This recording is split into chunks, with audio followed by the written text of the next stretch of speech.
Your mind has lied to you. It told you that you'd finally feel safe if you just thought about things a little more, planned a little more, scared a little longer. Finally, feel like I'm in charge. Everything I thought about made things worse.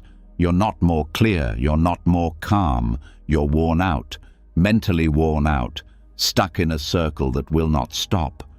They said you're smart because you think too much. That being ready makes you safe. However, no one told you how much it really costs. The sleep you miss, the peace you forget, and the times you miss because your mind won't stop racing. But here's the truth. Figuring out all your problems in your head won't make you happy. Being able to tell that not every thought is important is what makes you happy, that you don't have to close every loop. Being still is a sign of strength, not weakness. That's what Buddhism tells us, not in mountain chapels, but in the real world. When you take the breath you've been ignoring, in the emptiness between your thoughts, in the place where thought too much used to live. These lessons will do more than just help you sleep tonight. They'll help you let go, not by force, but by helping them understand. Your mind will start to loosen up as you listen. Thoughts will lose their hold, and the peace you've been looking for years will slowly take over. It won't just feel like rest when you wake up. You'll be free. Are you ready? Let's start.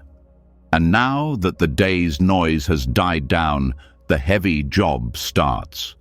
Not the work of fixing, solving, or keeping things under control, but the greater work of letting go.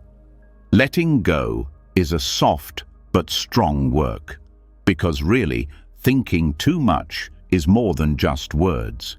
It has to do with resistance. What happened and what we wish happened are at odds with each other. How we feel and how we think we should feel don't always agree. How about that friction? It's here in the body, in the breath, and in the little ways we hold on without realizing it. Just before going to sleep, the mind won't let the body let go. That moment is important, because how you handle this moment sets the tone for the rest of the night. Do you think about your day when you go to sleep, or do you make peace with it?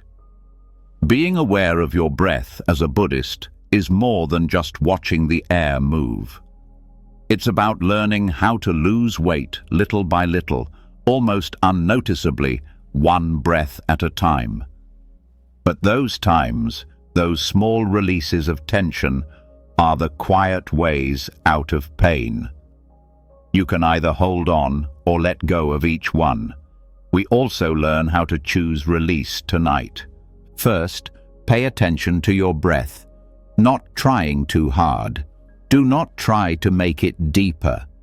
Being aware of how it feels to breathe after a long day. Things might feel tight. There could be a lack of calm. That's not failing, it's just being honest. That's where to begin. You don't start practicing Buddhism where you should be, but right where you are. So if the breath feels heavy, that's okay. That heft is the very thing we're working with. That's what change is made of. The air gets shallow when we think too much. The chest gets stiff, the stomach gets stuck, and the throat gets tight when we hold on to stress. It's not poetry, it's real biology. This is the place where Buddhism and science meet.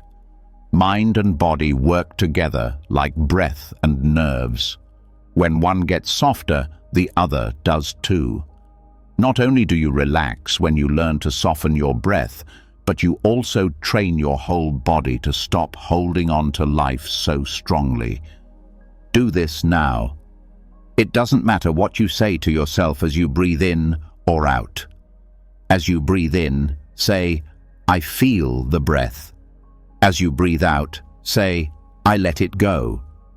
It could be a talk that you're still thinking about. It could be sorrow. It could be fear.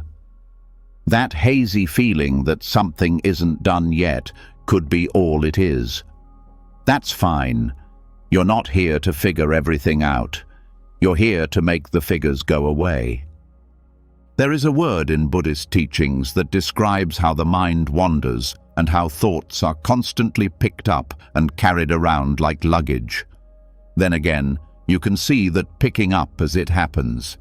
Not when you're mad, not with a verdict, just, oh, there you are again.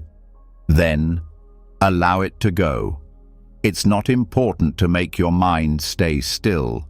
The goal is to be so kind to yourself that not even weather can hurt you. That's real stillness, when you don't have to push anything because everything is okay. It's not a big deal to let go. It's not shouting, "I release you," from the top of a rock into the wind. No, it's not that easy to let go. It's quiet. When you loosen up your jaw, when you didn't even know you were keeping it tight. It's what happens when you're sad and don't try to fix things right away. Being sure that this breath is all you need to start over is what makes it happen. Every breath is different. Each breath out is a little death. You can feel something change if you really pay attention to the breath as it comes in and goes out. You don't feel like the breath is yours at all. It's not under control. It's not owned by anyone. It only moves. Lifelike, like time. Once you understand that, you're free. You don't need to watch over your own experience. You don't need to think about the past or plan for the future. No matter what, the air shows you that life goes on, even when you're asleep. As the snake sheds its skin, so must we shed our past over and over again. But how do you shed something that you can't stop thinking about? The first thing you do is not respond to it. You answer with your breath when your mind says, "But what if?" You answer with your breath when it says, "I should have." Not after giving it more thought, not when you argue, just being there. The breath doesn't change, it is what it is. Now you can tell the difference between thinking and being aware. Someone is antsy, the other one is big. One goes around, the other person looks. The most important thing to know about Buddhist breath awareness is that it's not about controlling thought, but about feeling its structure. And once you know what stress feels like, you can start to let go of it. You start to become less rigid around thought itself. And great things happen when you soften. It's just the breath going deeper. The body changes, the shoulders go down, the stomach lets go, the face gets smoother. These changes aren't just cosmetic, they're messages. Your body is telling your mind, "We're safe now. Don't run anymore." Take a look at that. How many of your thoughts are just escape routes? From pain, from doubt, from loss, and from the truth. You learn that it's okay to stop with the breath, though. You are free to stop. You don't have to have a plan to be here right now, without a way out, not having a goal. Buddhists say anatta, which means no self. It does not imply that you do not exist. It means that the you who is always telling stories, judging, planning, and comparing is not who you really are. It's just noise. The noise goes away when you take deep breaths. And down below, something soft, something nice, a presence that doesn't need to be fixed. Giving up doesn't erase the day. Getting rid of the thought that things should have been different. You remember things like a tightrope walker who is afraid to fall. There isn't a fall, though. Landing is the only thing. Every breath is a touch down. Each breath out is a safe return to the present moment. To fall asleep, you don't have to fix your ideas. You need to stop responding to them. You don't have to figure out the whole story. Stop pulling on the thread. You don't have to chase your thoughts. They will pop on their own. Don't chase anyone. Don't try to keep your mind on one thing. Stay in the breath. When your mind wanders, bring it back to the body. You can feel your breath in your chest. Take a deep breath in and out. Feel where your hands are. This is holy ground, not because it's exciting, but because it's true. You might feel waves of feeling as you do this. It's all right. That's fine. The heart speaks when the head is still, and sometimes it speaks of sadness, or fear, or love, or sadness. Do not run. Allow it to pass. It will be carried by the breath. It always does. It feels more normal as you let go of more, and you don't have to force it as much as it gets easier. Letting go is strange because you don't really do it. You must stop. Don't hold on anymore. Don't play again. Fixing is over. And the stillness that stays, that's peace. Not empty, not dead. Still, just. The work right now is being done by your breath. Trust it is all you have to do. Don't hold on to the day. It's not because the day was great, not because everything is over, but because it doesn't help to hold on. What you don't need will be carried by the breath. When you're too tired to carry it, the breath will do it for you. Just do what it says.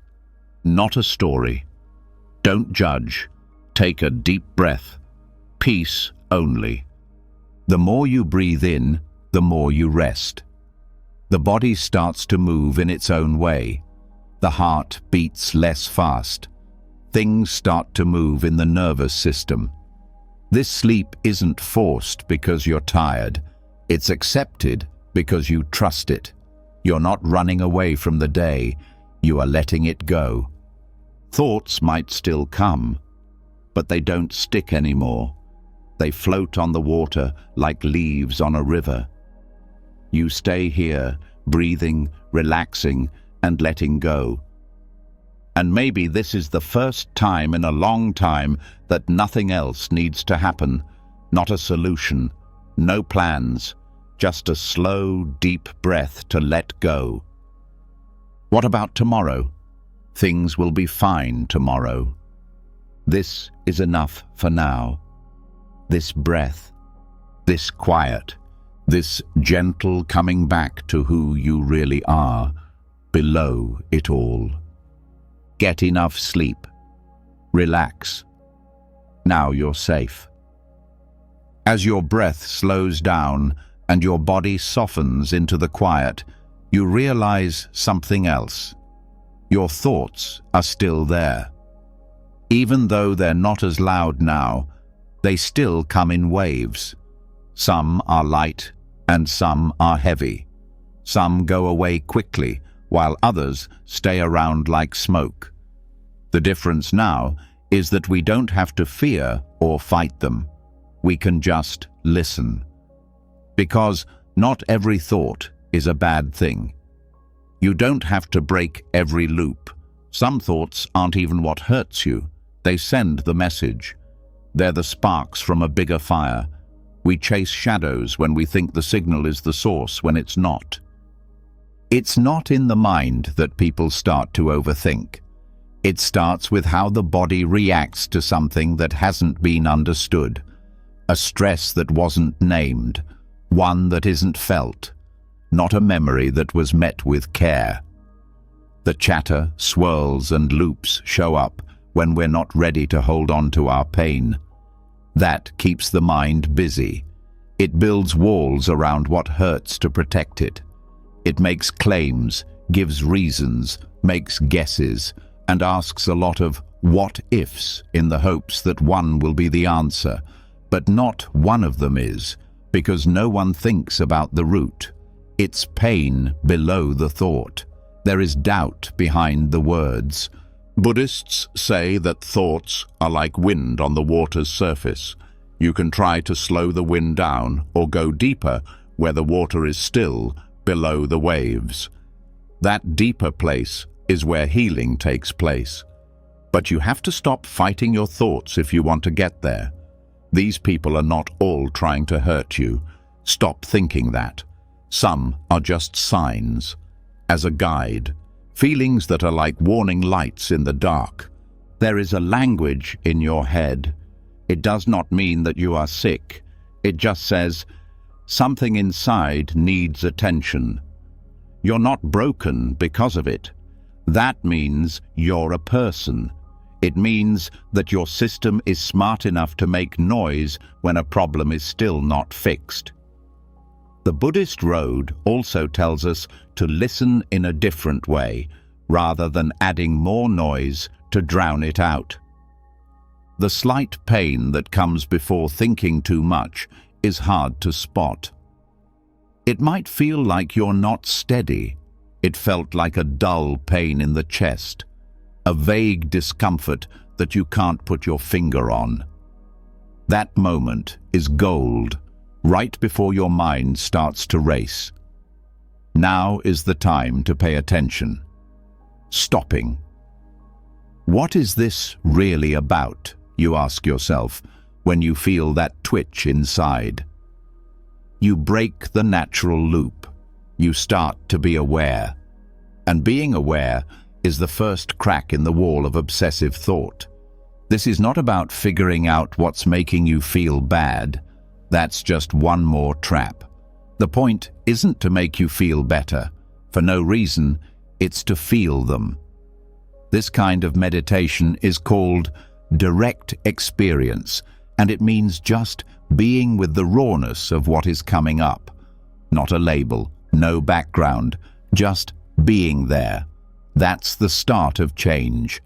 Let's say you start to hear more talk in your head late at night. Instead of following your thoughts, ask yourself gently, what came before this? Was there something that made me feel rough today? Did I feel invisible, ignored, or too much? What feeling was pushed to the side? Mental loops often happen after emotions are pushed down. The mind doesn't have to overcompensate when you bring something to light that was hidden. The main Buddhist teaching on mindfulness, the Satipatthana Sutta, has a phrase that says, one knows the feeling as it arises. This means that one does not judge it, doesn't explain, knows. This kind of knowing isn't intellectual. This is somatic. It has a body. That kind of knowing comes from staying still with what makes you feel bad until it starts to go away on its own. Folks who say, I can't stop thinking, usually mean, I'm running away from a feeling I haven't made peace with. This is a silly loop. It makes you feel. That's why methods that make sense don't work.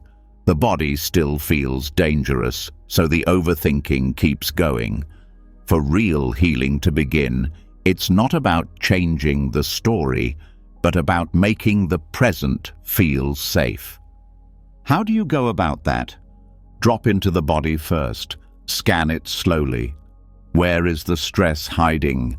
Not what made it happen, not who made it happen. Just tell me where it is.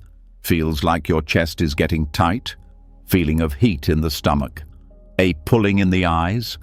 Soil from the past is there where old roots are mixed up. The talk will slow down after a while if you can stand it. Not because you turned it off, but because you heard what it was trying to protect. The most important thing about Buddhist understanding is that it doesn't force people to change. It helps people understand. And knowing takes away the need to defend yourself. As a Buddhist figure of speech, Thoughts are like drops of water in a pond. They move the water on the top, but they never break the pond itself. Being aware of things is that pond. The talking is not a problem. It's just the surface moving. And once you learn to stay below the surface, the action stops making you who you are. Because it feeds on resistance, overthinking can feel like it will never end. When you say, "I shouldn't be thinking so much," you keep yourself stuck in the loop you want to get out of. The loop loses its power when you say, "Let me feel what's underneath this." You can't have strong thoughts without strong emotions. Sadness is sometimes at the root. It's sometimes shame. Sometimes it's fear of giving up. And ignoring these feelings doesn't make them go away. It just makes them stronger. How loud is that? That's the talking. Thoughts don't have to scream to get your attention once you pay attention to the feeling. This is where loving kindness practice, or metta, can make a big difference. Not because it makes you feel good, but because it shows you how to be kind to yourself. Getting angry at your ideas will only make your shame worse if the emotional cause is shame. But the loop breaks when you say, "Even this I welcome." The talking slows down. That's because you're no longer making it afraid. Even doubt, which is seen as a big problem in Buddhist teaching, can be a message. "Are we safe?" asks doubt. "May I take a break?" What if we forgot something? Being present, on the other hand, changes uncertainty into clarity. Because doubt isn't a conclusion, it's a way in. It makes you think about bigger issues. It helps you see what you need to see. That's why it's not bad to think too much. It's your teacher. It tells you something inside you needs love. And if you listen to the wound instead of the words, your mind starts to trust that it doesn't have to keep moving. Thoughts will still come some nights. The loop will come back some days. You haven't failed just because of that. That means you're still living. It's not the goal to start over. When you connect with your inner world in a strong, caring, and balanced way, you won't lose your center, even when bad things happen. That's why Buddhist practice isn't about stopping your thoughts. It's about changing how you think about things. Thought isn't the fire, it's the smoke. Now that you know where the fire is, you can clear the air. And the fire goes out when you put out the flames. Because once something stops being fed, it can't keep burning forever. This is how healing starts. With kindness, not with force or reason. There's still talk, even though you shut it down. It's over because you stopped giving up on yourself. Because you told what you were most afraid to be there. You're welcome here. That being said, you can't run the show. This is the time to rest. Let your mind wander while your body lies still and your breath comes and goes. Don't hold on to the thoughts as they come up.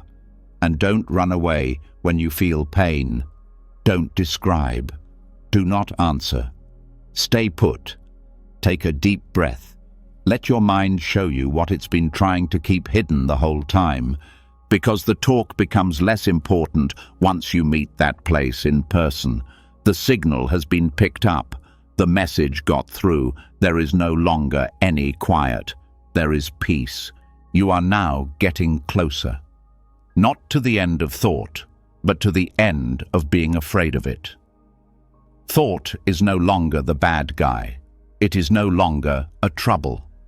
That's just a small wave on top of something bigger. That depth is you. Being aware of that should help you drift. Let it smooth out the loops. Let it get rid of the noise. It's not just rest. This is fixing. In the middle of every storm, there is this calm. You're finally at home. Another door opens now that you know how to sit with the pain of mental noise, how to stop fighting your thoughts and start feeling what makes them happen. A less noisy one. More than what the mind thinks, it leads to what the heart has saved, because something else becomes clear when the outside noise starts to fade. Not louder, but more clearly. It was a soft voice that was always there, but kept getting buried. The voice of what was never felt, said, mourned, or recognized.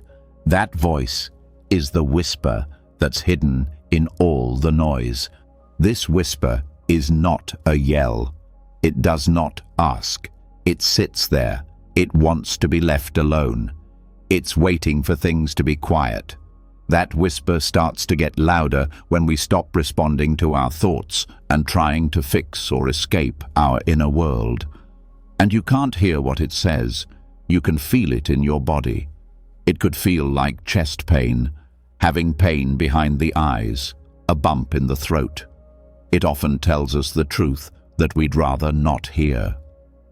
As a Buddhist, you may have heard the message that not all suffering is loud.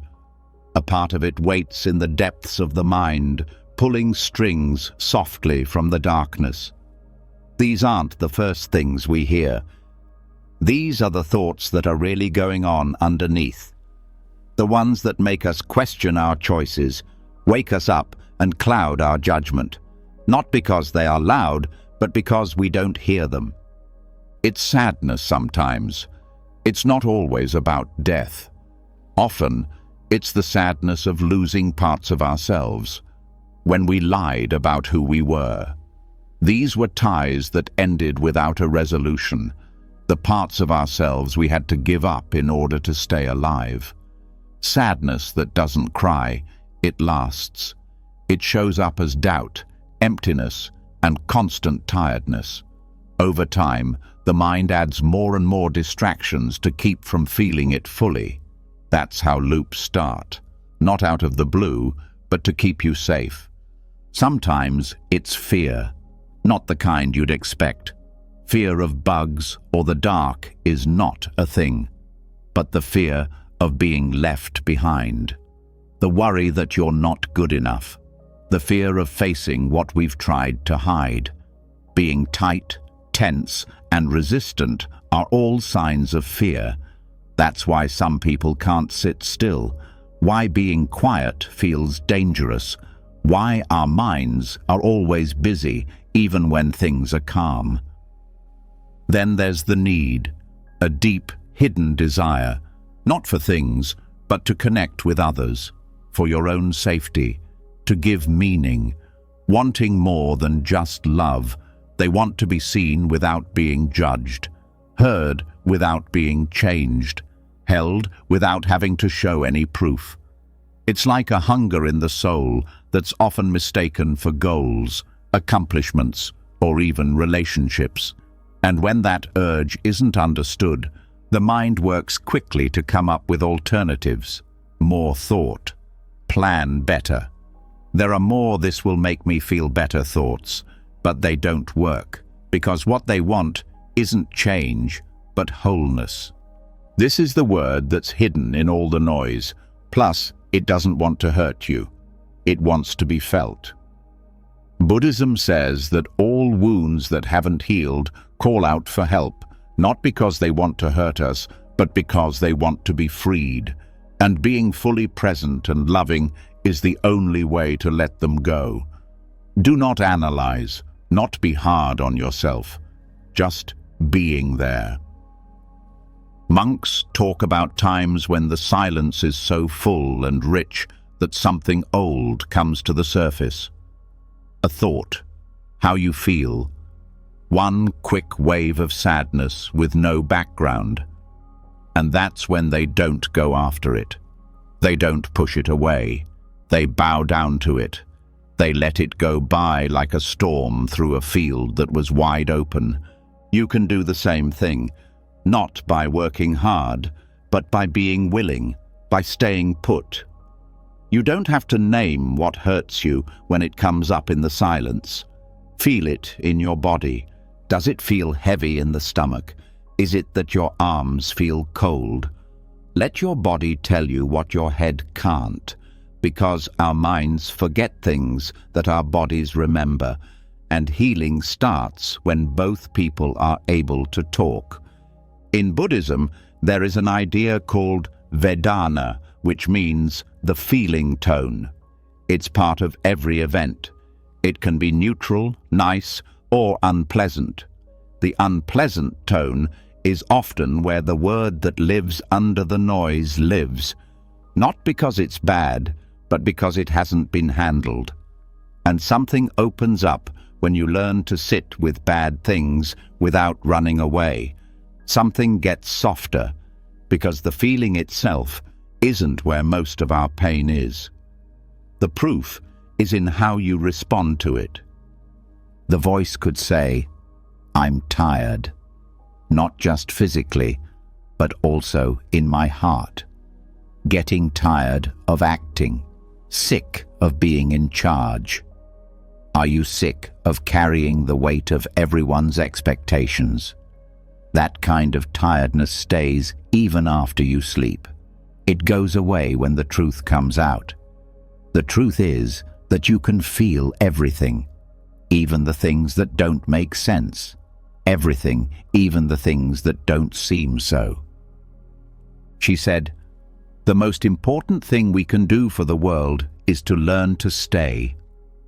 She meant that we should stay with ourselves, to stay with what makes you hurt, to be with it, not to change it.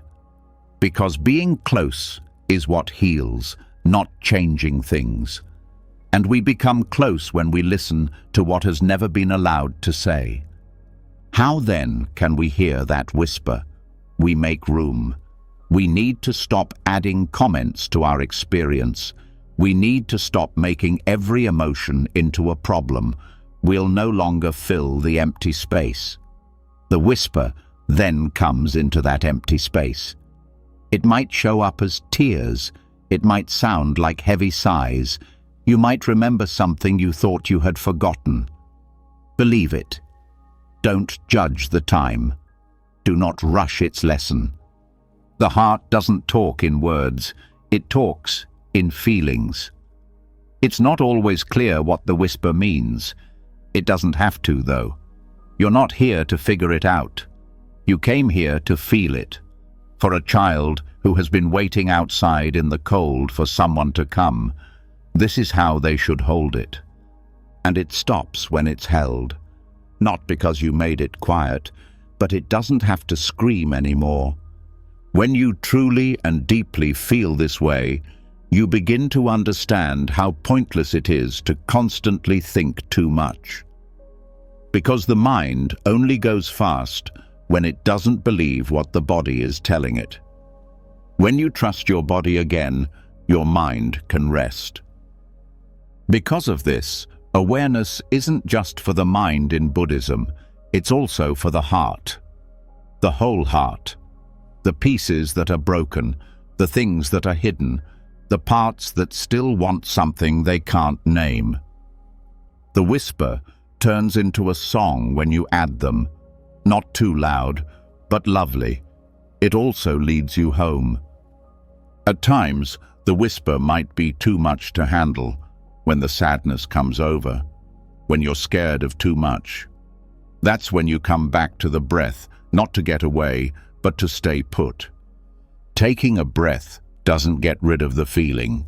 It helps you with it. "You can feel this and still live," is written on it. It's also okay if the whisper tells you something you've been trying to hide about your life, your relationships, or your past. Say what's true without making people do anything. You don't have to fix everything right away just because you listened. When you listen, you let what is real happen without fighting it. The way most people live is different from this. They try to stop the whisper. They block it out with noise. It's known as weakness. But the truth is, that it's what makes them wise, because the key to your freedom is what you avoid. What you push down has power over you. You change when you let something rise. While your body rests and your breath slows down tonight, let what's been quiet speak, not out of fear, not because of shame. Being honest, with kindness. It's been too long for this whisper. It's not necessary to understand. It only needs to be done. Let the soft voice of your thoughts that you can't say resound through the silence. Let them go up and down and back up again. Every one of them brings you closer to peace, not the quiet peace, the calm of knowing the truth. Because the noise doesn't own you when the word is heard. You're not running away. You're not running away. I can hear you. And while they were hearing, you start to get better. Once the feelings that were not heard are finally accepted, when the whisper that is below the noise is no longer feared, something even more subtle starts to show itself. There is a room, not empty, but not sure. That place in the middle where, when the mind is calmer, old questions start to come up. The ones that were never answered, the ones that played over and over for years, the ones who still ask, why did it happen? What's going to happen next? What does it all mean? The next trap is right here. The mind often steps back in when the heart opens, not to hurt, but to explain, to make sense, to get life back in order after it got out of hand. It has no plans to hurt you, because it doesn't want you to feel uncomfortable with not knowing. That being said, this is where a greater lesson starts, because there are times when there is no answer to a question, and it's not needed for every question. It is taught in Buddhism that you can be free not by solving problems, but by leaving them unsolved. Not because you don't care, but because peace isn't based on what you think. Letting go of the need to come to mental decisions is key to peace. This is what makes you think too much, in the hope that knowing the truth will make everything better, that the pain will go away if the right answer is found, that the mind will rest once all the loose ends are tied. But it's not true. The mind wants to be in charge, not get answers. Also, having power doesn't stop pain. It makes even more of it. There were times when Buddha did famous things that had nothing to do with what he said. When asked about how the world came to be, what happens to the self after death, or the metaphysical structure of reality, he didn't say a word. He didn't know, that's why. But because he knew that looking for those answers took his attention away from being free in the present moment. He taught that having to answer every question is really a form of pain. He told a story about a man who was hit by an arrow that was poisoned. The man wouldn't let the arrow be taken away until he knew who shot it, what group they were from, and what kind of wood it was made of. But he would already be dead by the time they came back. That's what it means to ask too many questions. It gets in the way of healing. It takes focus off of the present and leads to a maze from which there is no way out. Every day we do this. We don't understand why someone left. We try to figure out why things happened the way they did. We look for meaning in broken hearts, mistakes, and quiet. And the mind says that peace will come with the right answer. Peace isn't hiding behind an answer, though. There is peace below the question. There is a difference between being interested and being obsessed. The first one is big, the other one is tight. One looks around, what the other wants. The body can tell the difference. It feels like a clenched hand when you ask too many questions. As you open your hand, you can feel real interest. In Buddhism, the way to walk is with your hand open, not because all your questions will be answered, but because you are welcome to ask them. It's not easy. The mind needs closure all the time. It needs a period at the end of each line. In real life, though, there is often no punctuation at all, a stop or a dash. Things end without being solved. Stories change without any reason. People can change at any time. That truth is what makes us peaceful, not fighting it. Instead, we find peace by letting go of it. It's okay for you not to know. You can live your life even though you still have questions in your head. You can rest even though the secret is still there. That's not being careless. Now that's skill. That kind of trust that doesn't need to be in charge of life. There are some questions that should stay open, as a way in, not as a problem. A way into a deeper state of awareness. Because the space left by a question that hasn't been answered is where presence grows. You cease to look. You start to feel. You need to slow down and find purpose.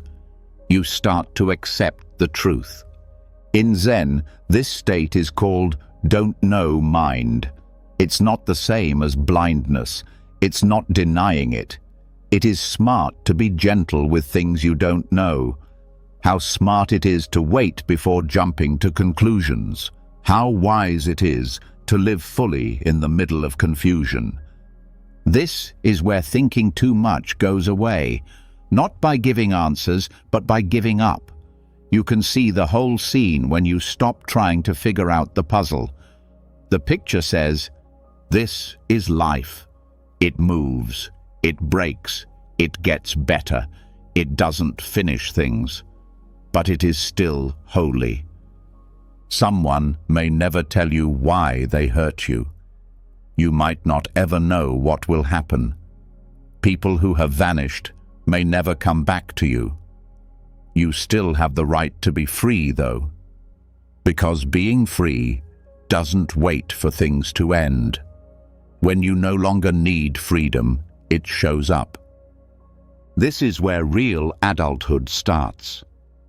Not because they know more, but because they need less confidence. In making room for what isn't known without trying to explain it. When you leave life open-ended and still choose to show up fully.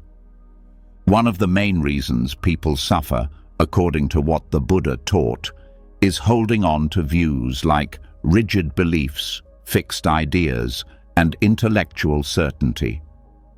Because the mind stops listening when it thinks it knows everything, it no longer learns, it no longer feels. Also, a closed mind is not the same as a free mind. How can you start to let go of this? First, write down the questions you've been trying to solve for a long time. Which ones come back over and over? Which ones make things tighter, not clearer? Which ones feel like stress instead of calm? After that, ask yourself, what if I didn't need an answer? What if we could keep asking this question? Feel what it's like to rest, even if this thread is still loose. That is the entrance. From wanting to knowing, there is a change. From holding tightly to holding lightly. From mental tension to spiritual spaciousness. This isn't about pretending questions don't exist. It's about changing your relationship to them. You begin to see that the question isn't always the problem. It's the attachment to resolving it that causes suffering. And once that connection loosens, the question becomes lighter. Sometimes it even fades, not because it's been answered, but because it's no longer charged. This is how Buddhism changes the way you think. You don't get smarter from it. It makes you calmer. Being free is what it does, not making you right. Free to live without making any decisions. You are free to love without any promises, free to rest without being shut down. The strange thing is that when you're free, you start to find some of the deepest solutions, not as thoughts, but as things you could do, as the sharpness that comes from having a clear mind, as a truth that you can only find when you stop looking for it. Life comes to life more when you stop pushing it to give you answers. You start to see when you stop wanting to know. You can't be sure of what you see. There's something better. It's being there. It's grace. It's the quiet strength of someone who is okay with not knowing what will happen next. So, if you have questions tonight, let them come up. Let them float on the water like leaves. You don't need to get them. You don't need to go after them. There's nothing you need to solve. Take a deep breath. Rest. Just enjoy the freedom of not being sure. Some of the most beautiful facts are the ones that you can't explain. Only lived, only felt. It's only okay. Don't hold on to the truth. Don't leave the question. Let freedom find you there. Now that the mind is learning to stay open and not jump to conclusions, the hold on confidence has loosened, and something even deeper can be seen. Even though the mind is quieter, it still tries to help. It still thinks that its thoughts are important and that something will click if it just works a little harder, thinks a little more, and looks at things from one more angle. Things will finally make sense. But the next false belief we need to deal with is the idea that more thought makes things clearer. This is the false idea of useful thought. It looks very good. It feels like a duty. It even gets a prize for it. People in our society call it planning, hard work, and fixing problems. But a lot of the time, what seems like work is really just worry hiding in plain sight. The mind spins, not because it's trying to figure something out, but because it's scared to stop. We face ourselves when we are still, and that's what most people really want to avoid. Not failure or doubt, but the silence that comes after the mind stops thinking. This is made clear in Buddhist lessons. You won't get clearer by thinking more. It comes from being able to see well. Clear seeing is only possible when the mind's water is still, when it's not being pushed by time pressure, when it stops making things happen. These days, overanalysis is seen as a good thing. We think that we'll be safe if we think about every possible result and get ready for every situation. We get frozen instead, though.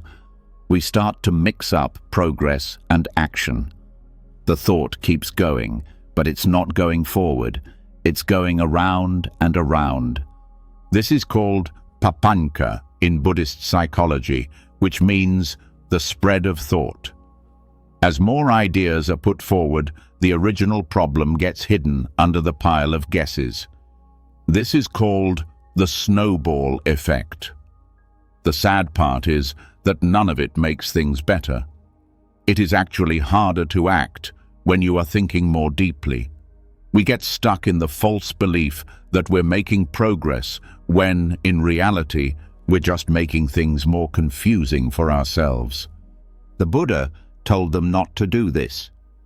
It's not possible to make the mind wise, he taught. When grasping stops, wisdom easily comes up.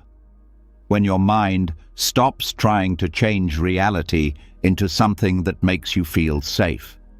When wisdom is at its best, it is open, it makes room, it takes in air, it doesn't expect perfect answers, it knows what is real at this very moment. So why does the false impression of being able to think clearly feel so strong? Because it makes us feel in charge for a little while. We feel like we're doing something when we think. We think we're keeping bad things from happening. But what we're really doing is making the system too busy. It puts stress on the nerve system. The body gets tighter.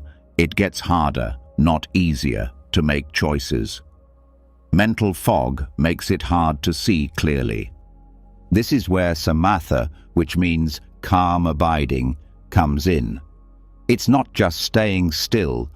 It means figuring out when thinking is no longer helpful and has turned into a habit. It means being able to stop, feel your body, and slowly come back to your breath without blaming your mind for trying to help. Because people get the mind wrong, not because it's bad. It thinks that ending everything will keep you safe. It doesn't understand that you need more space, not more answers. This has been pointed out by many great spiritual leaders, not just Buddhist ones. That real understanding doesn't come from adding more thoughts on top of each other, but from the spaces between them. That sometimes the best ideas come to us when we don't try to think and just let them go. This isn't being lazy. It's the wisdom of not doing anything. The deep knowing we get when we let go of the future and trust the present. In real life, this could mean stepping away from a choice instead of thinking about it over and over again. It could mean going for a walk, looking up at the sky, or doing nothing for a while. Not to avoid something, but to make space for it. Minds that are tense can only think of a few answers. When you calm your mind, the truth comes out. This kind of focus is something that Buddhist monks often stress. They find that insight comes easily when they are alone, in quiet, on long retreats, and there are no outside distractions or input. Since they're still good enough to receive it, not because they're after it. And here's a truth that most of us miss. Real answers often show up when we stop looking for them. This doesn't mean that thought is pointless. It has a place. Thinking strategically, creatively, and practically are all useful skills. But the mind is dangerous when it thinks it's the only tool it has. When it forgets that being aware, being present, and being still are just as important, or even more so. The idea that you can think clearly is also deeply connected to identity. When they think, a lot of people feel important. It turns into a show when they're figuring it out, a way to show that you're worth it. But being tired doesn't show worth, and mental overwork doesn't lead to understanding. It comes from being in touch with the real world right now. The next time your mind feels busy, try to notice if it's really helpful. Is it making things better? Does it really give you insight? Or does it keep playing over and over the same thoughts, fears, and doubts? The mind can make fear look like work. In its mind, fear can be called planning, and stress can be called focus. But the body knows the truth. Clear thinking is not possible if the heart feels tight, the lungs feel short, or the body feels tired. It's just noise. This is where awareness can help you the most. As a trend, no, not all the time, but as a bold choice to stop thinking that it's always better to think more, to be still in the face of confusion without adding more thoughts to it. Being still can sometimes help you find the answer faster than thought. Sometimes leaving something behind brings insight that thinking about it couldn't reach. Sometimes it's enough to just breathe. The mind doesn't believe this, but if you try, your experience will show it. It's not about going against your mind. It has to do with regaining balance. Understanding that harmony, not force, leads to understanding is what it's all about. That kind of mental stress never makes you smarter, but being there does. Everything changes when you start to live from presence. It gets easier to make choices. Things become more clear. Things get easier between people, not because you thought more, but because you didn't need as much. This is the essence of being simple as a Buddhist, making life lighter, not smaller, not running away from duty, but learning how to handle it without getting stressed.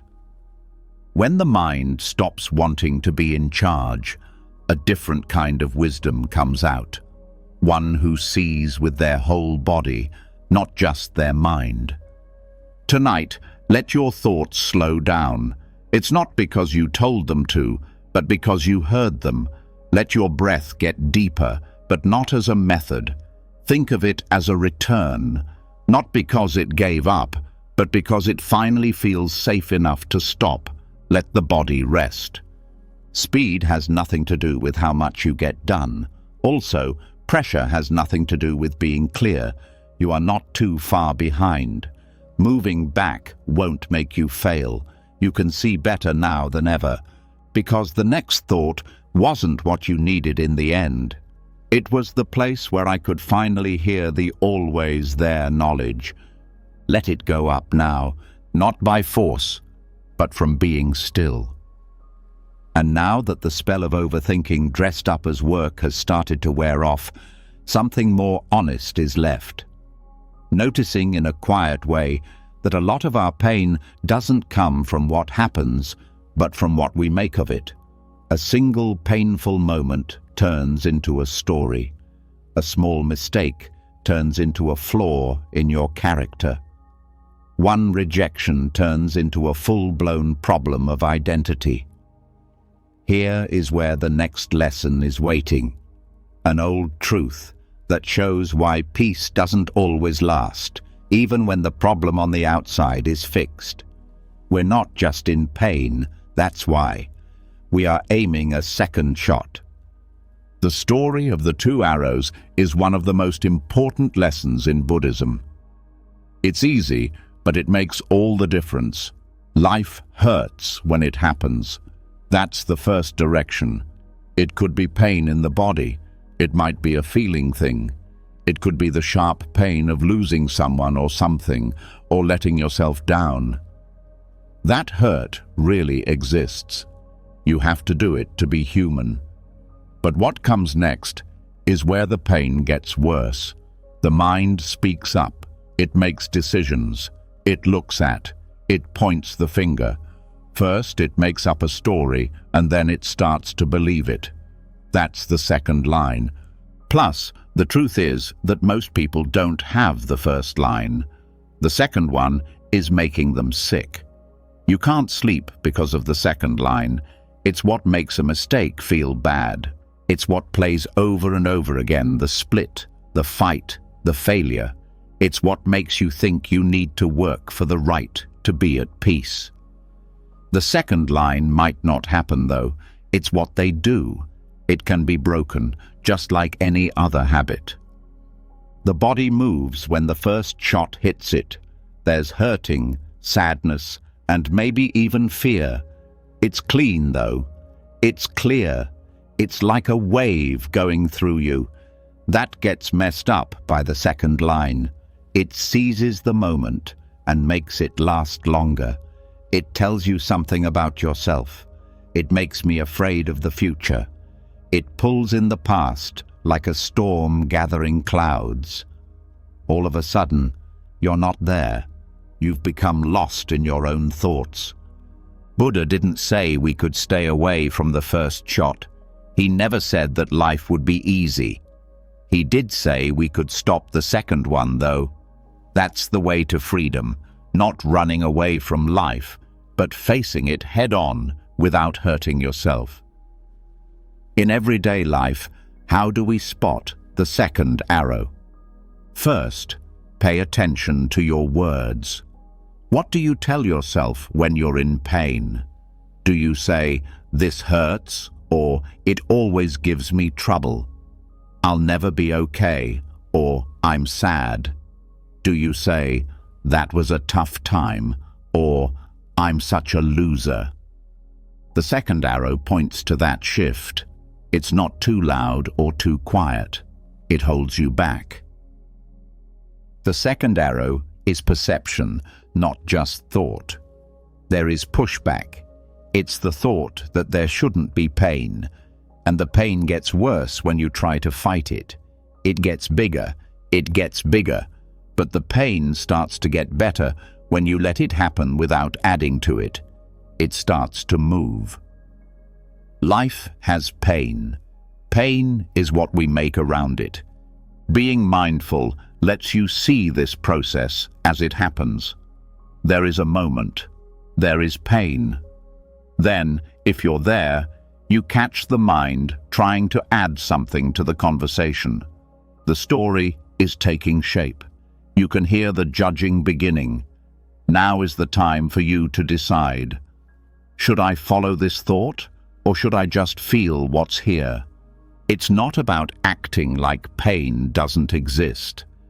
Being in touch with truth is what it's all about, not positive thinking. That pain should just be pain, no matter who you are, without making it part of who you are, without turning it into a tool against yourself. The first arrow is the pain of what someone says to you when they are mean. The second arrow is the thought, they hate me, I always turn people away, or I'm not good enough. The first arrow is sadness when something doesn't go as planned. Nothing ever works out. I should have done better, or I knew this would happen, are all examples of the second arrow, which builds a story around the pain and turns it into a jail. Pain is a wave, says a modern meditation master. Being in pain is like swimming against it. That pushback is the second arrow. It's the fight inside. It means not letting pain go away on its own. And that refusal makes things stuck. It causes long-term stress. Even after the danger is gone, it keeps the nervous system on high alert. How can we stop the second arrow from going off? We learn to take a break. Don't do anything when something hurts you. Take deep breaths. Feel the body. Feel the real emotion. Pay attention to the urge to fix it, explain it, or examine it. Also, don't give in to that urge. Instead, focus on your breath. Hold on to the tightness. Deal with the pain. Keep going with the weight. Not calling it by name, not by blaming it. Stay put. It takes work to do this. The mind will try to take over the present. It will tell you over and over that you need to think about it. Why did this happen? You need to find out. That you need to know. But a lot of the time, the need to understand is really just fear. It's the mind's way of saying, I'll feel better if I can understand this. But understanding doesn't always make things better. Being there does. You begin to notice how much easier life is without the second line over time. You go through pain and then move on. You're sad, but then you take a deep breath. Even though you're scared, you do it anyway. The time goes by because you didn't use a story to trap it. Buddha also taught a beautiful truth. Whatever has the nature to arise will also pass away. The first shot rises. It goes through too. The second line stays though. Since we hold on to it, we give it food, we work on it, and it becomes a part of who we are. Giving up the second arrow means giving up that identity. It means that your thoughts no longer control you. You no longer have to think everything out before you can rest. You just feel what's right and then let it go. And the more you practice, the more you understand that some of your pain was not necessary. How many holes did you make? Not because you're broken, not because you are weak. But you didn't learn this before. You weren't told that pain could be easy, that you didn't need to make things hard, that you didn't have to make it about how valuable you were. As you listen and calm down tonight, start to see the second arrows in your own life. The little ones, the big ones, the old ones that are still around. Take a deep breath and then put them down, not by making them move away, but by not believing them anymore, no longer giving them power, giving them a break, because the first shot will always come. Things will stay the same in life. What about the second arrow? You can drop that one. It's not nothingness that's left over when you do that. There is peace. It's room, that quiet freedom of someone who doesn't add to other people's pain. And being free in that way is what healing really means. The mind starts to breathe again once the second arrow is seen for what it is, not a fact, but an internal response, not truth, but habit. The stories get softer. The thought loops don't seem as important as they used to. But there's still one more thread that runs through it all, one that makes you think too much, even when the other stories aren't there. This is the secret force that keeps things going in your mind. At first, it's not clear, but when seen, things start to change. It's not just your mind, it's thirsty. Wanting that looks like sense, wanting to get ready by dressing up, wanting that hides behind passion and thinks it is smart. Overthinking is not a chance thing in and of itself. It's not a mistake in your mind. That's a plan. Deep down, we all have ways that we try to feel safe in a world where nothing is ever certain. There's something being chased under every turn. Tanha is the name for this kind of chase in Buddhism. Thirsty, not just for things or people, but also for safety, stability, and control. These aren't bad wants. They are very much like us. However, they are also not satisfying, for the simple reason that life is uncertain. And trying to think your way out of confusion is like trying to hold water. It slips away more the tighter you hold on to it. The mind often does very specific things when it obsesses, like practicing safety. It's making plans to try to guess what dangers might happen. It means going back to the past to make sense of pain. It's practicing future arguments or disasters in the hopes that if you think about them enough, they won't hurt as much when they happen. That's the trick, though. The mind thinks it's getting ready. It's really a way to avoid the present, which is where doubt lives. In Buddhism, insight or prajna is the knowledge that can see through desire. It's not knowledge of the mind. You can't learn it from books. It shows up when the mind is clear enough to see how its own movements fit together. Prajna is when you become aware that your mind is always trying to hold on to something it can't quite reach. Freedom starts when you understand that even your most pressing thoughts are just more layers of desire. Let's look at this in even more detail. When the mind can't handle not knowing, it starts to want to be sure. It tries to answer all the questions that could be asked. It tries to come to clear conclusions about changing situations. This hunger doesn't like it when people change, plans fall through, or feelings change. It wants life to stay the same, but things never stay the same.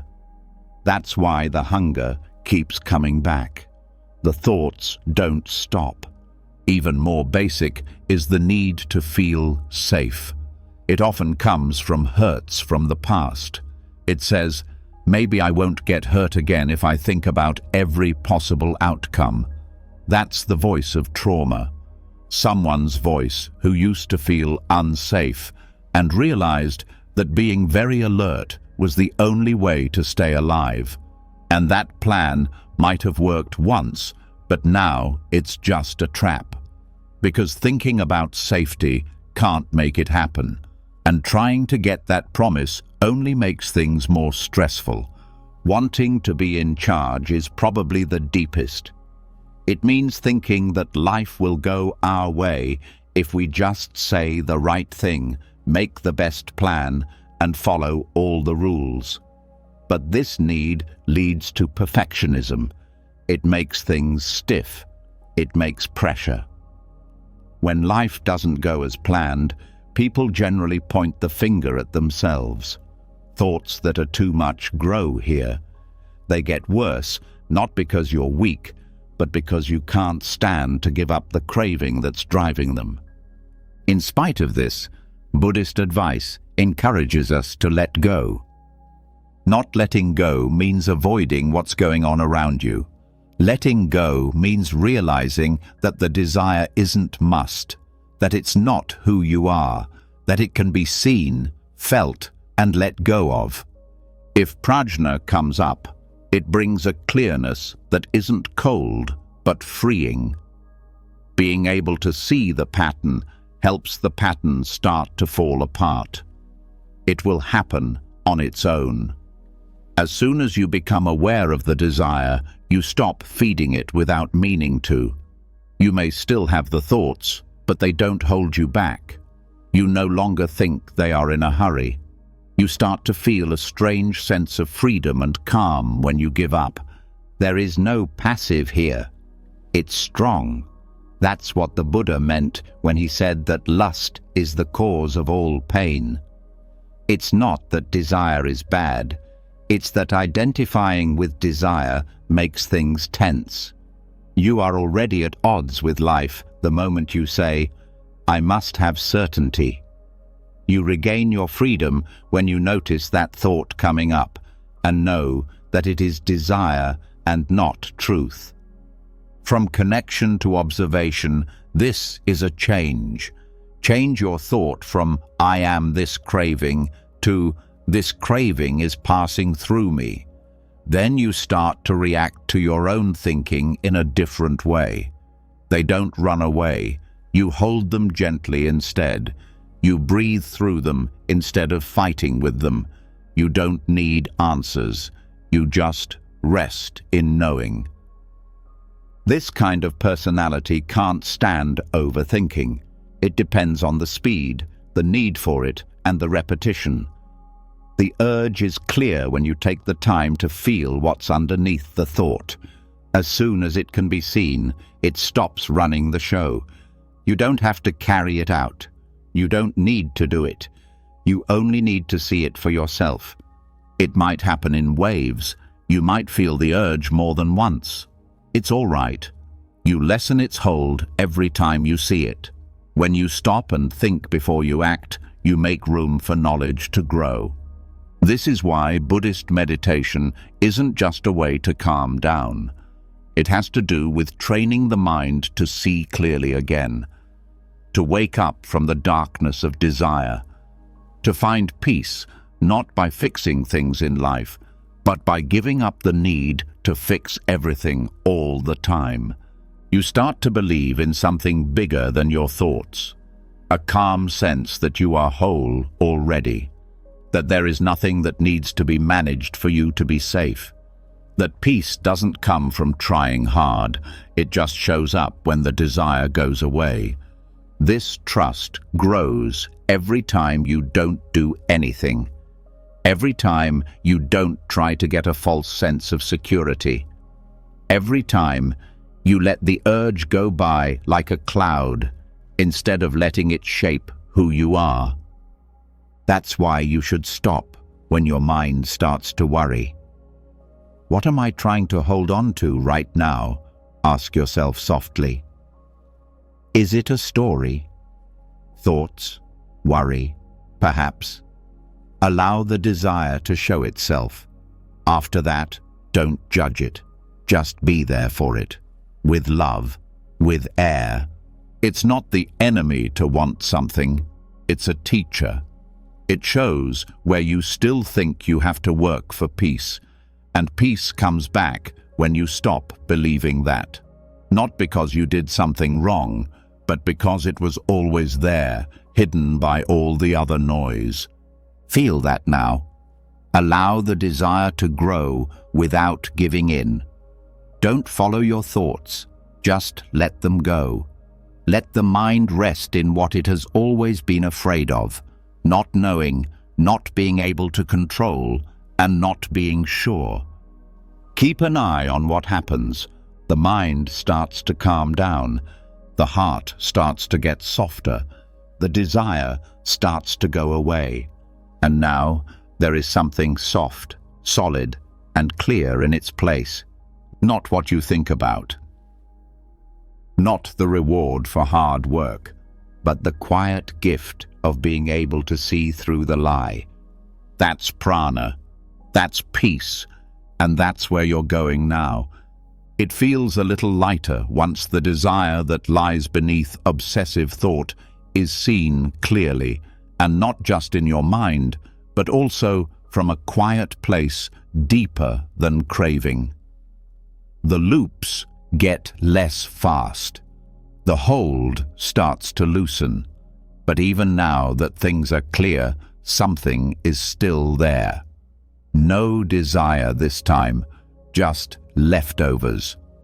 It's what you get when you think about, analyze, store, and collect every moment and thought as if you might need them later. And this is where another level of thinking too much shows up. Not as much noise, not as quickly, but just as clutter. Like an overfull room, the mind was full of thoughts that hadn't been used in years. Something heavy is going on in my mind that has nothing to do with what's happening right now. It comes from everything that the mind has saved. Every unfinished story, every thought that wasn't finished. You didn't know what to do with every memory. This is the mental habit of holding on to thoughts long after they've served their purpose. Not because they're useful, but because it feels strange to let go of them. In Buddhist practice, this is looked at honestly and with kindness. It doesn't mind the mess. It knows where it came from. Fear makes the mind hold on to thoughts like a watchful parent. Fear that you won't be ready if you forget. You're afraid of losing something important if you let go. An overfull thought doesn't make you safer, just like a house full of things you don't use. It makes it harder to breathe. Overthinking often hides in this kind of build-up.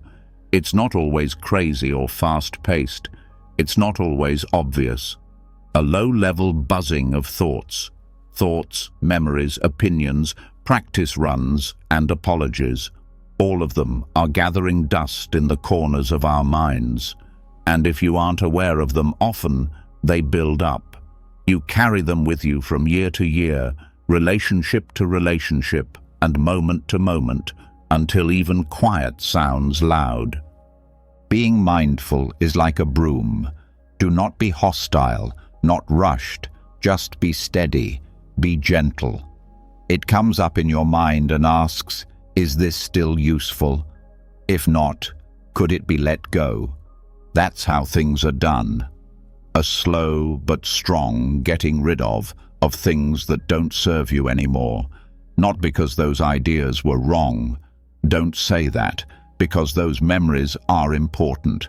That is, because they've served their purpose and the peace you seek needs room to move. Think about how clean a room makes you feel. Not just put together, but really open. The walls seem to have a sense of calm and peace. It's lighter now, more space to breathe. The mind is the same. Peace doesn't have to be forced when everything is clear. There is already peace. But peace can't come in if there isn't any room. Start paying attention to what's going on in your mind. You listen to old talks again. You've mentally practiced what will happen 100 times. Thoughts you don't agree with anymore, but haven't asked about in years. These are the mental boxes that are stacked up against the inside walls of your mind. Not only do they make you feel heavy, but they also make you active. It makes things take longer. It makes choices hard. There are a lot of what-ifs and what-was that cover up the truth. Getting rid of brain clutter doesn't mean forgetting. It's about not protecting things that have already happened. It means letting go of old ways of thinking just because they've been there for a long time. Thoughts stick around not because they're true, but because they've been said over and over again. And repeating something isn't truth.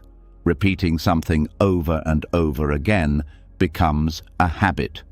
Mindfulness breaks that habit by making you aware of it. Holding each thought for a moment and asking, do I need this right now? Most people don't know how much of their thinking is just going over old ideas again and again. Going over the same ideas again, the same fears, the same stories. It's old thought that has been saved up. And holding on to things makes things tense. It makes echoes in every quiet moment. Something inside you stays alert even when you try to sleep. Since there are still people in the room, this is why meditating deeply feels so good. It's not because of magic. It's because something that wasn't needed is finally let go.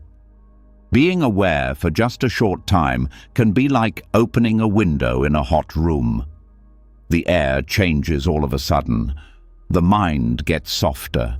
You feel a little more like yourself again, not the self that has been shaped by your thoughts, but the self that is below them.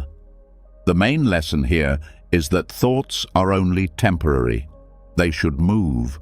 They shouldn't be kept forever. We hurt when we treat our thoughts like things that we own forever.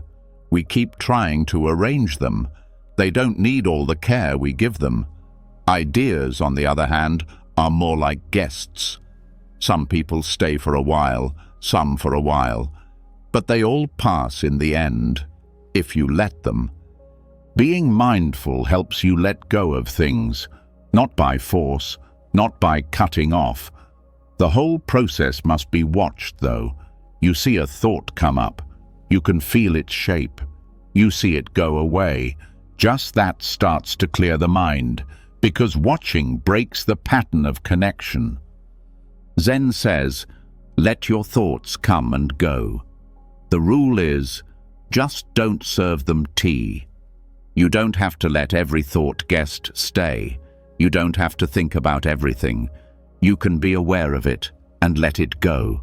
The less you stick on, the less that stays behind, the more space you keep. People often hide their thoughts because they're afraid of losing control. What if I need this later? If I let this go? The mind asks.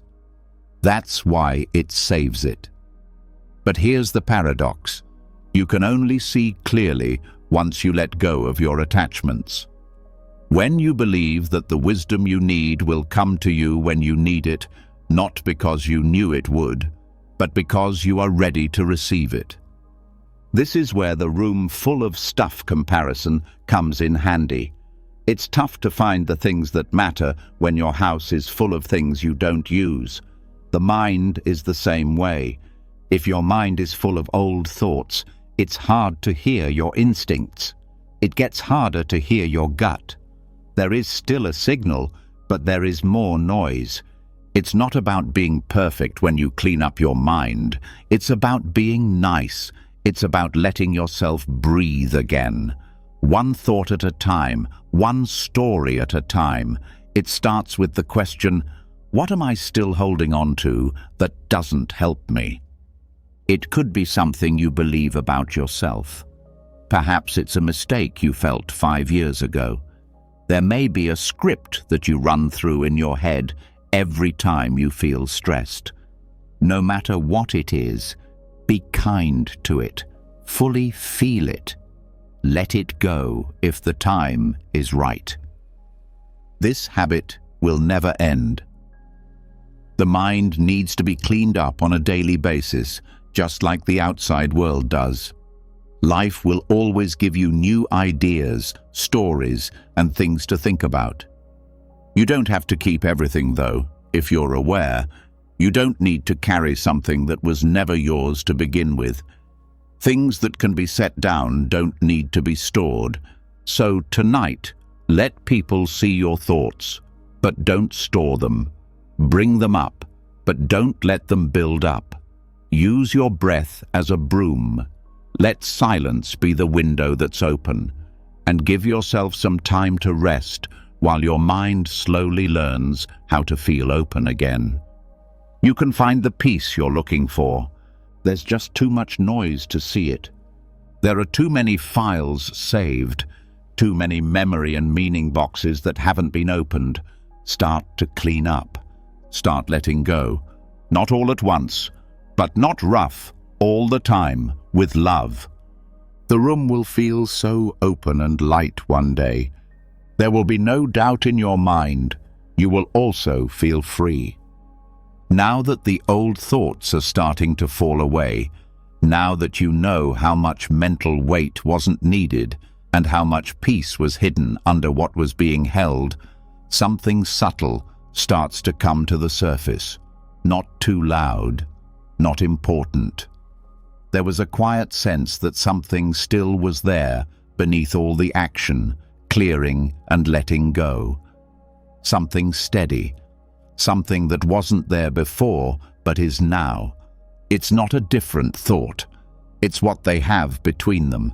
This is the area that most people don't notice. It's quiet, not because it's secret. The area between two ideas. The most important part of the mind is that short pause that most people skip over. Based on Buddhism, this place is very holy, because freedom lives here, not in the thoughts themselves, but in the space between them. The mind learns to pay attention to loud things, to hold on to what moves, to think about, compare, name, and judge every thought that comes to mind. However, the peace you're looking for is not in your thoughts. It's when you don't think about it, that moment when one thought stops and a new one starts. That is the entrance, not to nothingness, but to being there. Not to get bored, but to be free. A lot of people never stop to really feel it. The mind goes from one thought to the next, making more noise with each second. You can start to see the gaps, though, if you really slow down. Like the space between notes in music, like a pause between words. It's there. It's also living. Something changes when you pay attention to these places. You start to think that your awareness is not made up of thoughts. It lives on its own. It's not the thoughts, but it holds them. And the thoughts lose their power the more you stay there. Not because you steer them away, but because they no longer think you're someone else. This is what non-identification is based on. Being aware that you are not your thoughts, but the awareness that sees them is practice, and the space between them is the best proof of that. That's where the mind stops steering. That's where the spirit lives. That's where the stress goes away. In some types of meditation, teachers will tell their students to rest in the pause, not to make it last longer than it should, but to notice it as it comes up naturally. It could be 30 seconds. It could last longer. But even that small space shows what awareness is. Moving around is what thinking is made of. Being present is made up of being still. This area isn't a place to get away from life. It makes things clear. It's the difference between following through and reaction, in the middle of grasping and watching. Everything feels like pressure when you only think about it.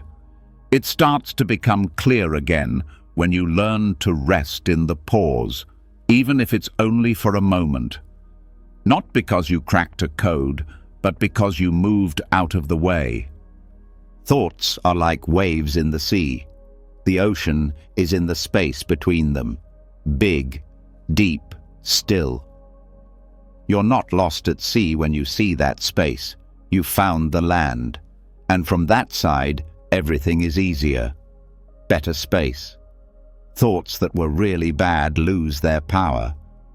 Because there is less space between them now, they go up and down. There is silence in the middle. It's not empty, though. This quiet. It's full of being there. The mind that doesn't argue is this part. Not having a problem doesn't match. It only sees. And what you see is strong, because it wakes you up from thinking all the time. It helps you remember that being aware doesn't need to do anything else. It's already true. You'll find that these pauses become more normal the more you notice them. You trust them more, to rest in them. Sometimes, even during the day, you can feel the gaps between words, moments, and movements when you talk, work, or move around. You understand that peace doesn't come from taking things more slowly. That's what it means to notice the quiet that was always there. This is what Buddha meant when he talked about being free. Not an exciting start, not a place to get away from the world, but a trip back to the empty place that was always there, the empty place before, between, and below thought. In that place, pain can't last, because stories about pain are what make it happen. And the empty space between stories is all that's there. At first, you might be scared to rest there. The mind will say it's dull or not important. It could be that you're wasting time. That's only because the mind is afraid of things it can't steer. It also has no power over the time between thoughts, since it doesn't live there. Being aware does. You're not dull when you rest there. You don't stay quiet. It's like you're really awake. There is no identity, belief, or memory between you and the source of your own awareness. Nothing but seeing. And seeing that is enough. You don't need to hold on to that room. You don't need to make the pause last longer. That makes me think even more. What you can do is get to know it better. Believe it. Go there more often. Every stay leaves a mark. It gets easier to find the way to that stillness over time. It's not about getting better at being quiet. It has to do with remembering, as a state of being, not as a method. There is this beneath all the movement, noise, and thought. This breath, this stop. In this moment, thought fades away and awareness stays. That's the real lesson. To find peace, you don't have to shut down your thinking. All you have to do is look at the quiet that was always there. And when you do that, even your thoughts don't seem as dangerous, because you are no longer having those things happen. They're just going through. As your thoughts slow down tonight, pay attention to what's there between them. Do not grab it. Don't think about it. Rest there, in the empty place that doesn't need anything, in the peace that doesn't have to be won. Thought will come back. It's all right. Allow it, but let it go too. And as you let go, feel what's left. There is no gap. No, not emptiness, but being there, pure, peaceful, no cost. There is no gap between two thoughts. It's a way in. You have now passed through. Now that the space between thoughts is starting to show itself, not as nothing, but as the normal place where awareness lives, something else starts to become clear. Not as clear, but still real something. Even when you touch that quiet, your thoughts come back. They come back every time. I think I know them now. Used again and again, it comes in new boxes, but still has the same emotional tone. It turns out that thoughts don't just go away. Illusions come true. Also, this circle of repetition is not a random thing. The mind is stuck in samsara. Your mind lied to you. It told you that you could finally feel safe if you planned and thought about things a little more. I finally feel like I'm in charge. Everything I thought about made things worse. You're not more clear. You're not calmer. You're tired. Minds are tired. Not able to get out of the circle. People told you that you're smart since you think a lot, that being ready keeps you safe. But no one told you how much it really costs. The sleep you lose, the peace you forget, and the times you miss because your mind won't stop running. You can solve all your worries in your head, but that won't make you happy. What makes you happy is knowing that not every thought is important. Every loop doesn't need to be closed. It's a sign of strength, not weakness, to be still. That's what Buddhism says. Not in churches in the mountains, but in the real world. As you take the breath you've been putting off between your thoughts, in the empty space, in the spot where too much thought used to live. You'll learn more from these lessons than just how to sleep tonight. They'll help you let go. Not by force, but by making sure they understand. As you listen, your mind will start to calm down. Your thoughts will slip away. And slowly, the peace you've been looking for years will come over you. When you wake up, it won't just feel like rest. You'll be free. Are you all set? Let's begin. The hard work begins now that the day's noise has died down. Not the work of getting things fixed, solved, or under control, but the bigger job of letting go. It's easy but strong work to let go. When you think too much, it's more than just words. It has to do with being strong. There is a difference between what happened and what we wish happened. There are times when how we feel and how we think we should feel don't match up. How about that noise? It's in our bodies, in our breath, and in the little things we do every day that keep us stuck. The mind won't let the body go right before bed. That part of time is important because this moment sets the tone for the rest of the night. When you go to sleep, do you think about the day, or are you okay with it? As a Buddhist, you need to be aware of your breath in more ways than one. One breath at a time, you will learn how to lose weight slowly and almost unnoticeably. But those times, those little breaks in stress, are the quiet ways to get over pain. Each one lets you hold on or let go. Tonight, we also learn how to pick a release. Start by focusing on your breath. Don't try too hard. Don't try to make it more deep. Being aware of how it feels to breathe after a long day. It could feel tight. There might not be enough quiet.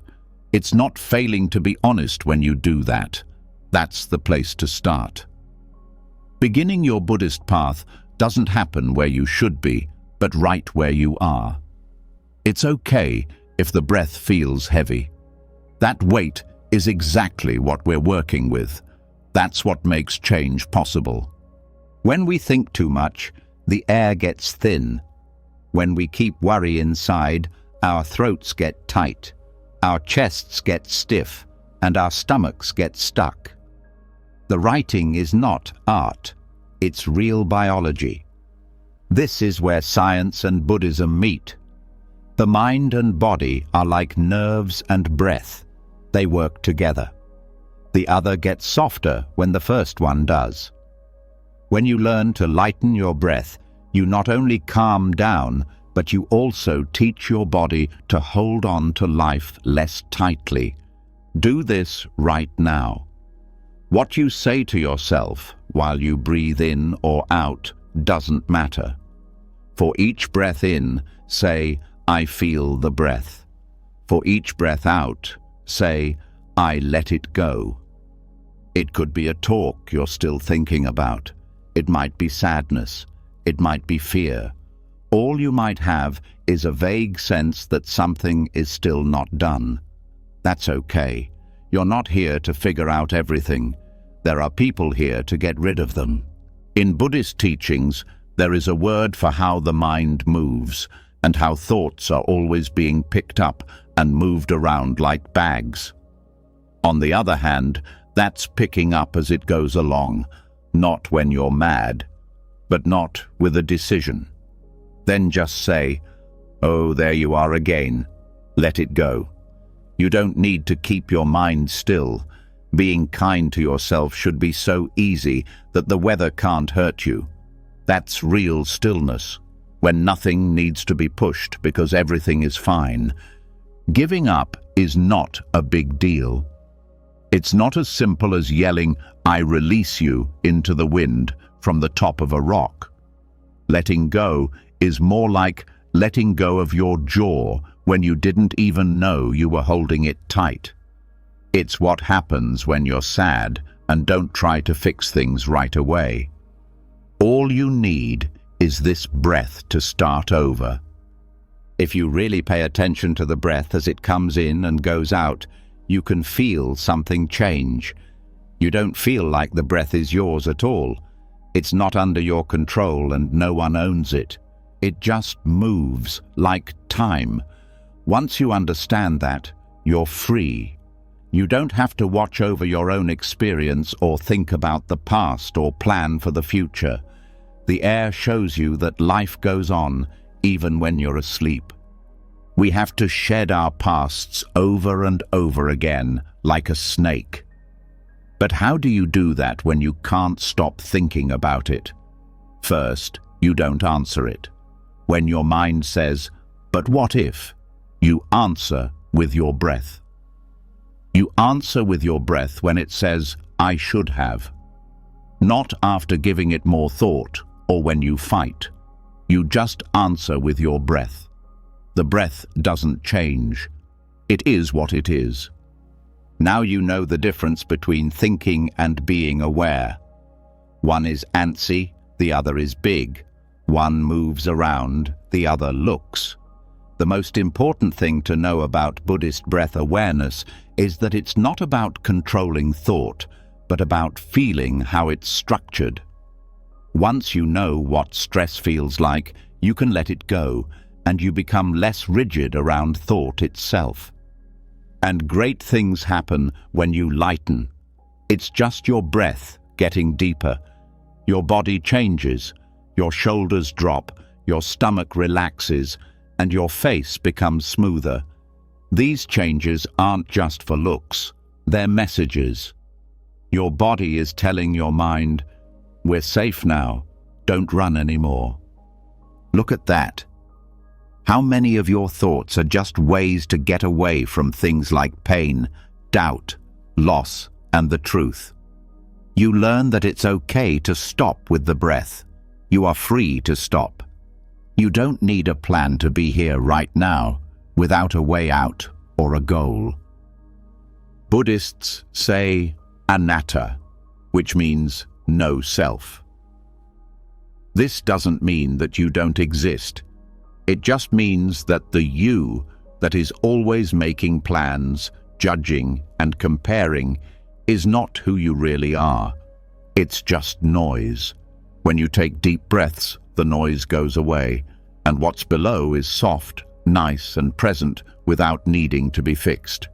You remember things like a tightrope walker who is afraid to fall. There is no fall.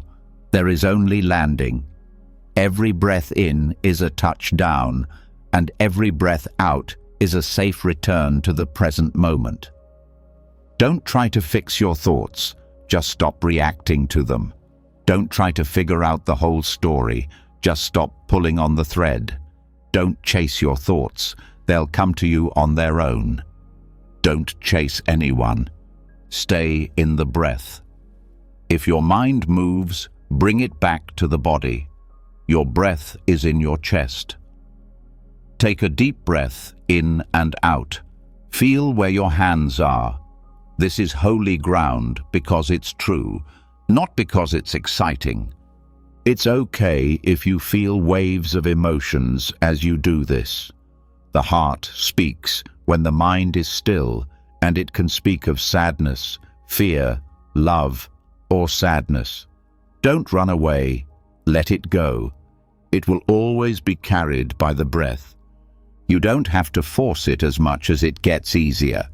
Letting go is weird because you don't really do it. You just have to stop. Don't hold on anymore. Don't play again. Fixing is over, and the stillness that stays is peace. It's not empty or dead. It's just still.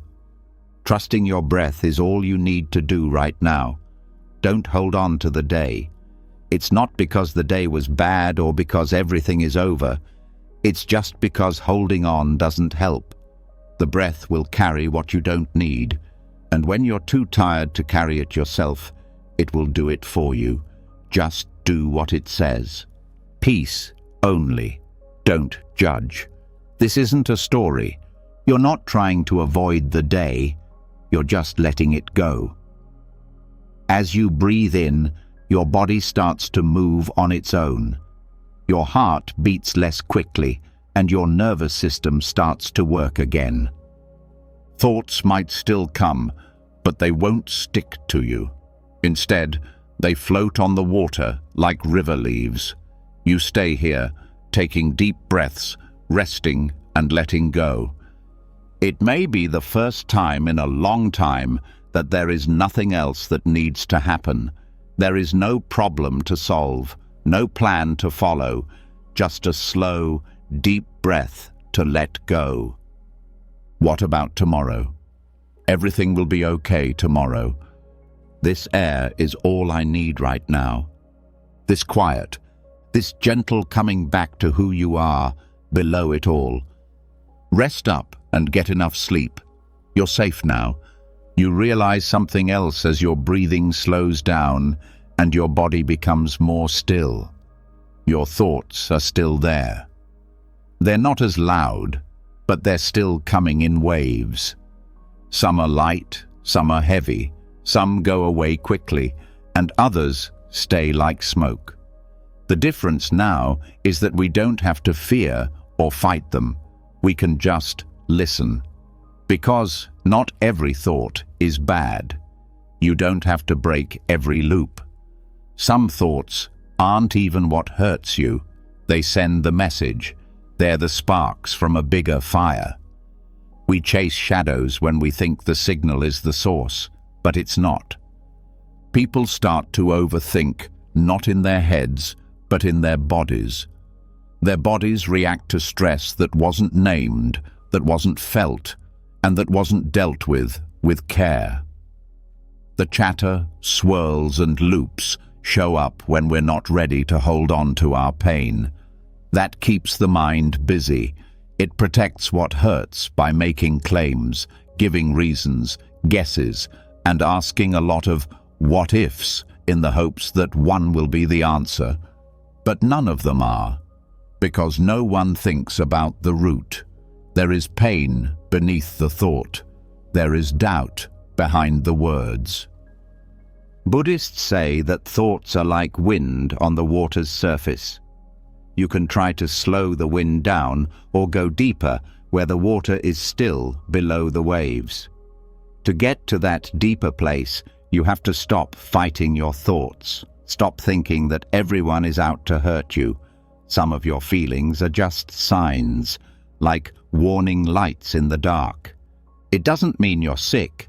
It just means something inside needs attention.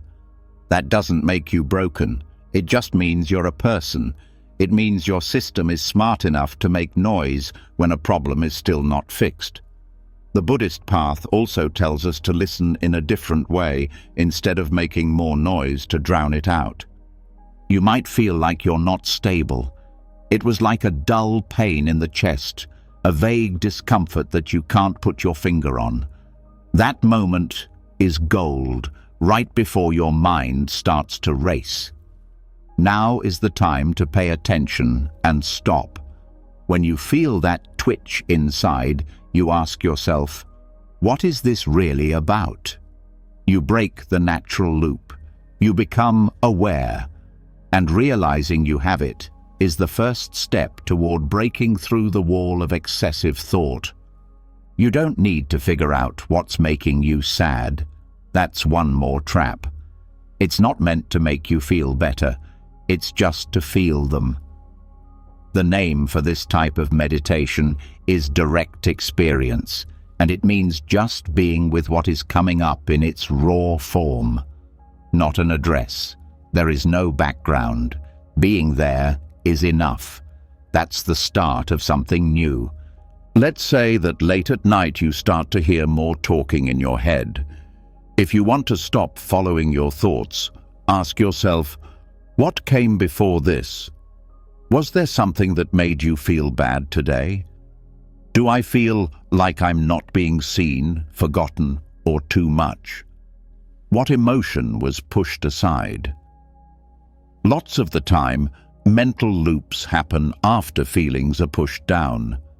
When you reveal something that was hidden, the mind doesn't need to overcompensate. In the Satipatthana Sutta, which is the main Buddhist text on mindfulness, there is a phrase that says, one knows the feeling as it arises. This means that one does not judge it, doesn't explain, knows. It's not intellectual to know this way. The body is involved, it has a body. When you stay still with what makes you feel bad until it starts to go away on its own, you know that. I can't stop thinking usually means I'm trying to get away from a feeling I haven't accepted. This is a silly loop. It makes you feel. That's why sensible solutions don't work. The body still feels unsafe, so the thinking too much keeps going. You don't have to change the past to start healing. You just have to make the present feel safe. How are you going to do that? Start by dropping into the body. Slowly look it over. Where does the stress hide? Not what took place. Not the person who made it happen. Please tell me where it is. Does it feel like your chest is getting tight? Do you feel like your stomach is hot? A pulling in the eyes? There is old soil with roots from long ago. If you can handle it, the talk will slow down soon. Not because you turned it off, but because you heard what it was trying to keep safe. Something very important about Buddhist thought is that it doesn't make people change. It helps people get it. You don't have to protect yourself when you know. In Buddhist thought, thoughts are like drops of water in a pond. They move the water on top of the pond, but they never break it. Being aware of things is like that pond. There's nothing wrong with talking. The surface is changing. It stops making you who you are once you learn to stay below the surface. Overthinking can make you feel like it will never end because it feeds on resistance. If you tell yourself, I shouldn't be thinking so much, you'll stay in the loop you want to leave. It's no longer effective to say, let me feel what's underneath this. Strong feelings are needed for strong thoughts. Sometimes sadness is at the heart of it. It's shame sometimes. It's sometimes the fear of giving up. It doesn't make these feelings go away. It only makes them stronger. That sounds pretty loud. Okay, that's enough. To get your attention, thoughts don't have to scream. Just pay attention to how they make you feel. Metta, the practice of loving kindness, can make a big difference here. The reason is not to feel good, but to learn how to treat yourself well. If your shame is what's making you angry at your thoughts will only make it worse. The talking slows down when you say, "Even this, I welcome." This breaks the loop. That's because you no longer scare it. Buddhism says that doubt is a big problem, but it can also be a message. When you're present, on the other hand, confusion turns into clarity. Are we safe? May I take a break? What if we forgot something? Because doubt isn't the end. It's a way in. It makes you think about more important things. It helps you see what you need to see. That's why thinking too much is okay. It's your teacher.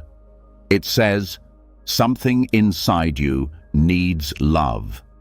And your mind starts to trust that it doesn't have to keep going when you focus on the wound instead of the words. Thoughts will still come up sometimes. The loop will show up again someday. That doesn't mean you've failed. That means you're still alive. Starting over is not the point. Even when bad things happen, you won't lose your center if you connect with your inner world in a strong, loving, and clear way. That's why being a Buddhist doesn't mean stopping your thinking. You need to change the way you think about things. Thought is not the fire, it's the smoke. You can clear the air now that you know where the fire is. When you put out the flames, the fire goes out, because something can't burn forever if it stops getting food. In order to heal, you must first be kind, not strong or smart. Even though you turned it off, people are still talking. You stopped giving up on yourself, so it's over. That being said, you can't run the show because you said what you were most afraid to say. You're welcome here. Now is the time to rest. Do nothing but think while your body is still and your breath comes and goes. Don't hold on to your thoughts as they come up. Also, don't run away when you're hurt. Don't explain. Don't answer. Don't move. Take a big breath. Your mind has been trying to hide something from you the whole time. Because once you meet that place in person, the talk is less important. It has picked up the signal. The message got through. There's no more peace and quiet. Peace is here. You are about to get there. Not to the end of thinking, but to the end of being scared of it. Thought isn't bad anymore. It's not a problem anymore. That is only a small wave on top of a bigger one. That depth is who you are. That should help you drift now that you know it. Let it get rid of the loops. Take away the noise. It's not just rest, it's getting fixed. There is this calm in the middle of every storm. You're now at home. You can go through another door now that you know how to deal with the pain of mental noise and stop fighting your thoughts. You can first feel what makes them happen, one with less noise. It leads to what the heart has saved more than what the mind thinks, because when the outside noise goes away, something else becomes clear. That is, not louder, but clearer. A soft voice was always there, but it kept getting lost. What was never felt, said, mourned, or known had a voice. That voice is the sound that you can't hear. It's not a yell, this whisper. It doesn't ask. It just stands there. It needs to be left alone. It wants things to be quiet first. If we don't pay attention to our ideas and try to fix or escape our inner world, that whisper gets louder. You can feel it in your body, but you can't hear what it says. It might feel like pain in the chest, having eye pain, a lump in the throat. It often tells us things we don't want to hear. If you are a Buddhist, you may have heard that not all pain is loud.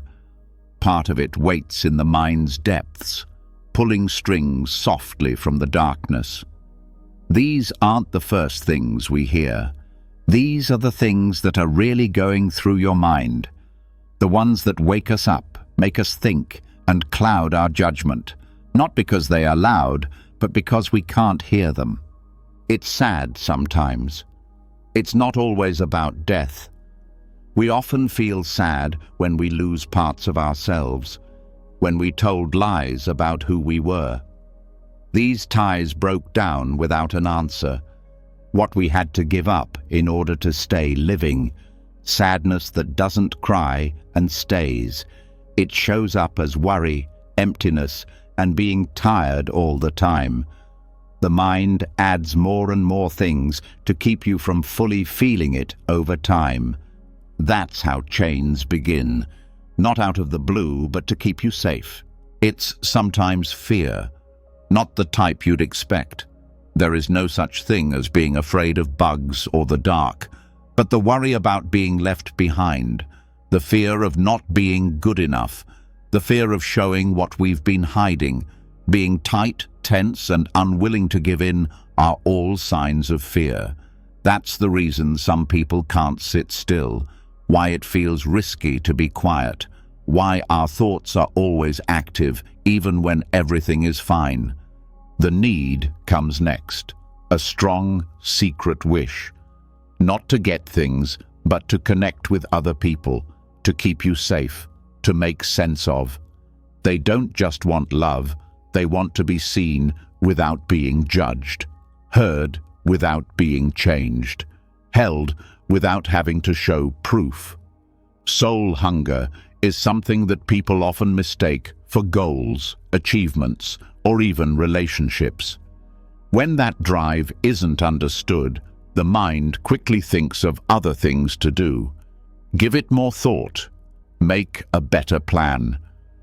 I'm thinking more, this will make me feel better things. They don't work though, because they don't want change. They want to be whole. The word that's hidden in all the noise is this.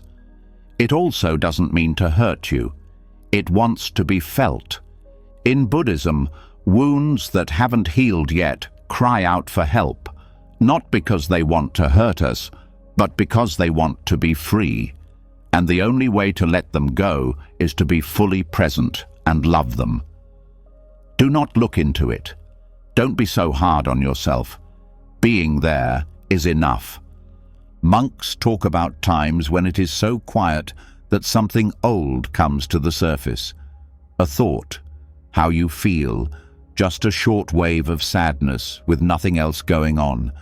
They don't go after it then. They don't push it away. They give it respect. They didn't do anything about it. It was like a storm going through an open field. You can do the same thing, not through hard work, but by being ready, by not moving. When it comes up in the quiet, you don't have to say what hurts you. You can feel it. Does it make your body feel full? Do your arms feel cold? Listen to what your body says instead of what your mind says, because our bodies remember things and our minds forget them. And people can start to heal when they can talk to each other. In Buddhism, there is something called Vedana, which means the feeling tone. Everything has this tone. As well as neutral, it can be nice or bad. A lot of the time, the word that lives under the noise lives in the unpleasant tone. Not because it's bad, but because someone hasn't taken care of it yet. When you learn to sit with bad things without running away, something new opens up for you. The sound gets softer. even though we feel pain, that's not where most of it is. The truth is in how you handle it. In my heart, as well as my body, the voice could say, I'm tired. No longer wanting to act. Tired of being in charge. Are you tired of having to carry everyone's expectations? You'll still feel that tired, even after you sleep. When the truth comes out, it goes away. You really can feel everything, even the things that don't make sense. Everything, even things that don't make sense. We should stay with ourselves when she said, the most important thing we can do for the world is to learn to stay. To keep doing things that hurt you. Not to change it, but to be with it. Because being close is what helps, not making things better. And we get closer when we hear things that have never been said. So, how can we hear that whisper? We make room. We should stop adding comments to what we're doing. We need to stop seeing every feeling as a problem. We're not going to fill the empty spot anymore. The whisper then moves into the empty spot. It could show up as tears. It might sound like heaving sighs. You could remember something you thought you had forgotten. Trust it. Do not judge the time. Do not rush through the lesson. Hearts don't use words to communicate. They use feelings. The whisper doesn't always mean what it seems to mean, but it doesn't have to. You're not here to figure it out. You came to feel it. This is how a child should hold it if they have been waiting outside in the cold for someone to come. It stops when you hold it. It's not because you kept quiet, but it no longer needs to scream. When you really feel this way, you start to see how useless it is to think too much all the time. The mind only moves quickly when it doesn't trust what the body is telling it. Your mind can rest when you trust your body again. In Buddhism, awareness isn't just for the mind, it's also for the heart. The whole heart. The broken pieces, the things that aren't seen, the parts that still want something they can't explain. When you add them, the whisper turns into a song, not too loud, but beautiful. It takes you home too. The hint might be too much sometimes, when you feel sad, when there's too much to fear. Then you come back to the breath, not to run away, but to stay put.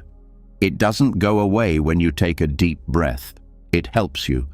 It says, you can feel this and still live on it. What if the whisper tells you something about your life, relationships, or past that you've been trying to hide? That's also fine. Tell people the truth without making them do anything. Just because you heard doesn't mean you have to fix everything right away. You don't have to fight what is real when you listen. This is not how most people live. They try to make the whisper stop. They make noise to block it out. It's called weakness. But the truth is that it's what makes them smart. Because what you don't do is the key to your freedom. You are controlled by what you push down. When you let something rise, you change. Let what's been quiet speak tonight while your body rests and your breath slows down. Not because they are scared, not because they are ashamed. Being truthful, with love. This rumor has been going on for too long. You don't have to understand. It only needs to be done. Let the soft voice of your thoughts, the ones you can't say, fill the space. Let them go up and down and back up. All of them help you feel more at peace.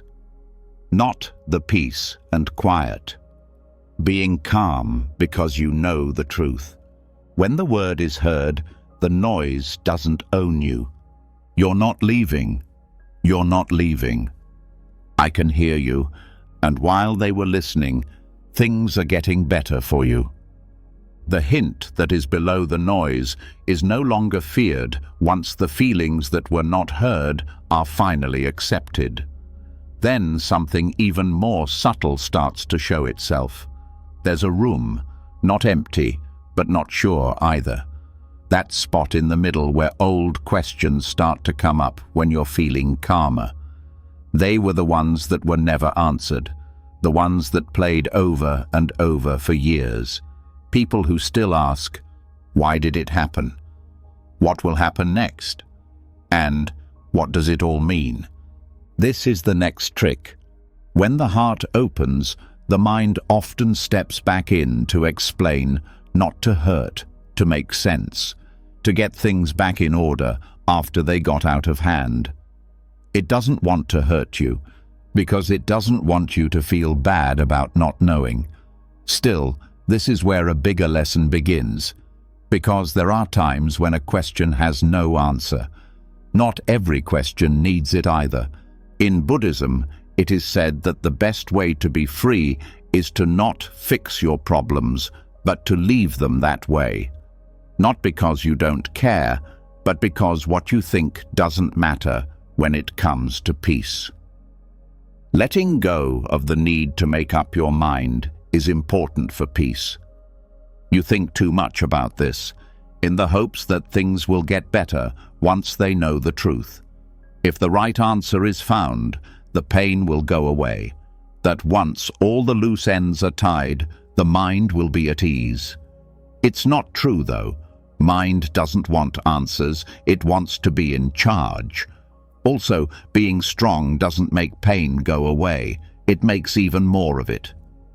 Buddha did some well-known things that had nothing to do with what he said. When people asked him about the framework of reality, how the world came to be, or what happens to the self after death, he didn't say a word. That's why he didn't know.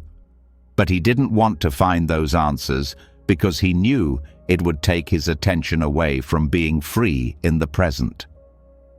He taught that having to answer all the questions is really painful. He told a story about a man who was hurt by a poisoned shot. The man wouldn't give up the arrow until he knew who shot it, what group they were from, and what kind of wood it was made of. He would be dead, though, by the time they got back. That's what it means to question too much.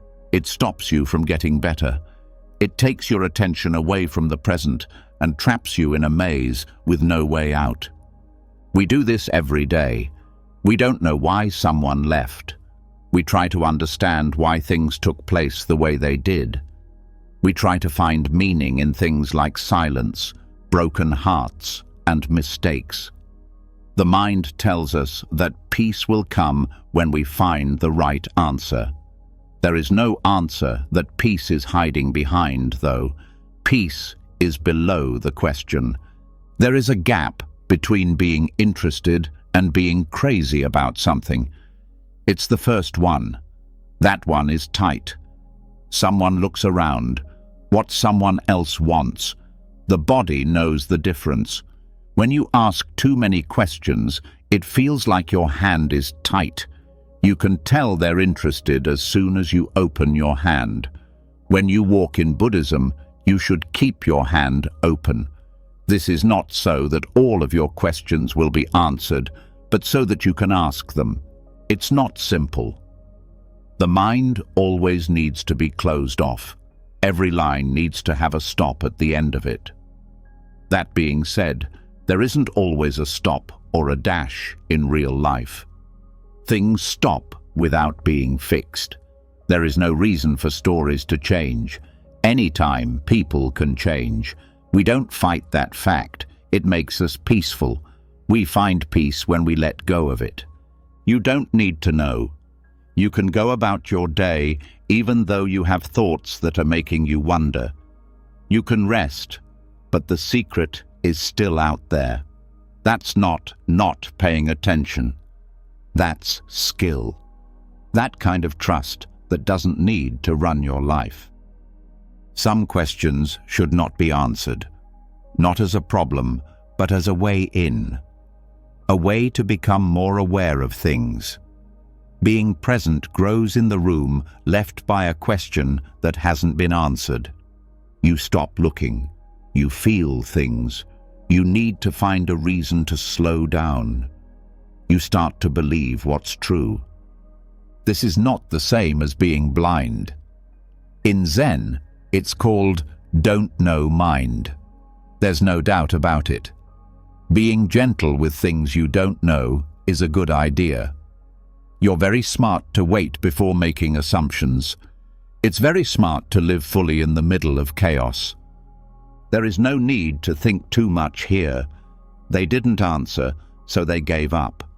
When you give up on the puzzle, you can see the whole picture. It moves and says, "This is life. It breaks. Things get better. Things aren't finished." It is still holy, though. Someone could hurt you and never say why. You could never know what will happen. Some people who have left may never come back to you. You can still be free, though, because being free doesn't wait for things to end. Freedom shows up when you don't need it anymore. This is the start of being an adult. They are more sure of themselves, not because they know more, but because they need less faith in leaving room for what isn't known and not trying to explain it. When you don't plan anything for the future, but still choose to live fully. According to what the Buddha taught, one of the main reasons people suffer is because they hold on to ideas, beliefs, and concepts that are set in stone. When the mind thinks it knows everything, it stops listening. It doesn't learn anymore. It doesn't feel anymore. A closed mind is not the same as a free mind. How can you begin to let go? Write down the questions you've been interested in for a long time. Which ones keep coming back? Which ones make things less clear and more tight? Which ones make you feel stressed instead of calm? Then ask yourself, what if I didn't need an answer? Or, what if we could keep asking this question? Feel what it's like to relax, even if this thread is still hanging there. That is how you get in. There is a change from wanting to know, from holding on tight to holding on loose, from stress in the mind to spiritual space. It's not about acting like there are no questions. It has to do with changing how you feel about them. You start to understand that the question itself isn't always the issue. It's your desire to find a solution that makes you hurt. And the question is less important once that link is broken. It even fades sometimes. There's no answer because the phone is no longer charged. It changes the way you think in these ways. It doesn't make you smarter, it just calms you down. It makes you free, not right. You are free to live without having to make any choices. You are free to love without making any ties, not being stopped from resting. It's strange that when you're free, you start to think of the greatest answers, not as ideas, but as things you might be able to do. Like how smart you feel when your mind is clear. Like a fact that you can find when you don't look for it. Life is more interesting when you don't try to force it to answer your questions. When you no longer want to know, you start to see. What you see is not certain. There is a better choice. It being there. It's grace. Anyone who is strong enough to not worry about what will happen next has this trait. So, feel free to ask questions tonight. Let them float like leaves on the water. You don't need to get them. You don't need to go after them. You don't need to solve anything. Take a big breath. Take a break. Enjoy the freedom of not knowing. The most beautiful facts are the ones you can't explain. Only lived, only felt. It's just fine. Hold on to the truth. Do not leave the question. That's where freedom is. There is less trust now that the mind is learning to stay open and not jump to conclusions. This makes room for something even deeper to be seen. The mind still wants to help, even though it's not as busy. It still believes that its ideas are significant and that if it works a little harder, thinks a little more, and sees things from a different perspective, something will click. Things will finally make sense. The next false belief we need to deal with is the idea that things become clearer with more thought. This is the wrong idea of useful thought. It looks great. It seems like a job. It even wins an award. Plan ahead, work hard, and fix problems are what people in our society call them. But a lot of the time, what looks like work is just worry that's not being seen. The mind spins because it's afraid to stop, not because it wants to figure something out. When we are still, we look at ourselves. Most people don't want to fail or question. They want to avoid the silence that comes after stopping to think. Buddhist lessons make this clear. More thinking won't help you see things better. It comes from being able to see well. When the mind's water is still, you can see clearly. There are times when it's not being rushed, when things stop happening because of it. People think it's good to think too much these days. We believe we will be safe if we prepare for all outcomes and think about all likely outcomes. We get frozen instead, though. We start to mix up action and success. The thought keeps going, but it's not moving forward. It keeps going around and around. In Buddhist psychology, this is called papancha, which means the spread of thought. As more ideas are given, the original problem gets hidden under all the guesses. That's what they call the snowball effect. It's too bad that none of it makes things better. When you think more deeply, it is harder to do something. We keep telling ourselves that we're making progress when, in fact, we're just making things more difficult for ourselves. They should not do this, the Buddha told them. He taught that the mind can't become smart. When you stop grasping, it's easy for knowledge to rise.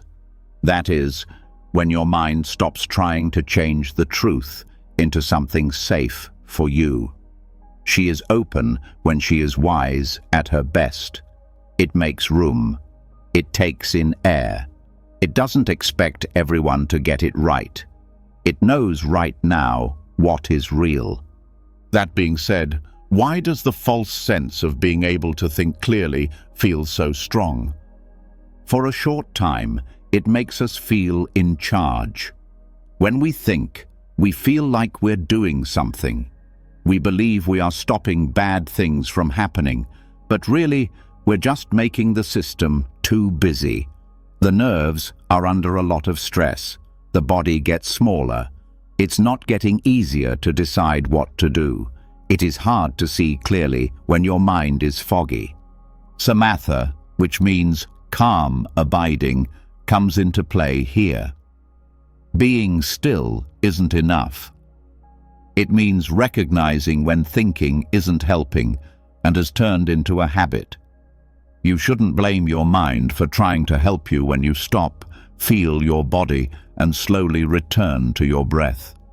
Not because the mind is bad, but because people get it wrong. It believes that stopping everything will protect you. It doesn't get that you need more room, not more answers. Not only Buddhist spiritual leaders have said this. Many other great spiritual leaders have too. You can't really understand something by putting more thoughts on top of each other. What matters are the gaps between them, that the best thoughts come to us when we're not trying to think of them. This isn't being lazy. The smart thing to do is to do nothing. what we know for sure, when we trust the present and let go of the future. In real life, this might mean giving up on a choice instead of thinking about it over and over again. For example, you could take a walk, look up at the sky, or do nothing for a while. The point is not to avoid something, but to make room for it. When people are stressed, they can only think of a few answers. The truth comes out when you calm down. Buddhist teachers often stress how important it is to bear this kind of attention.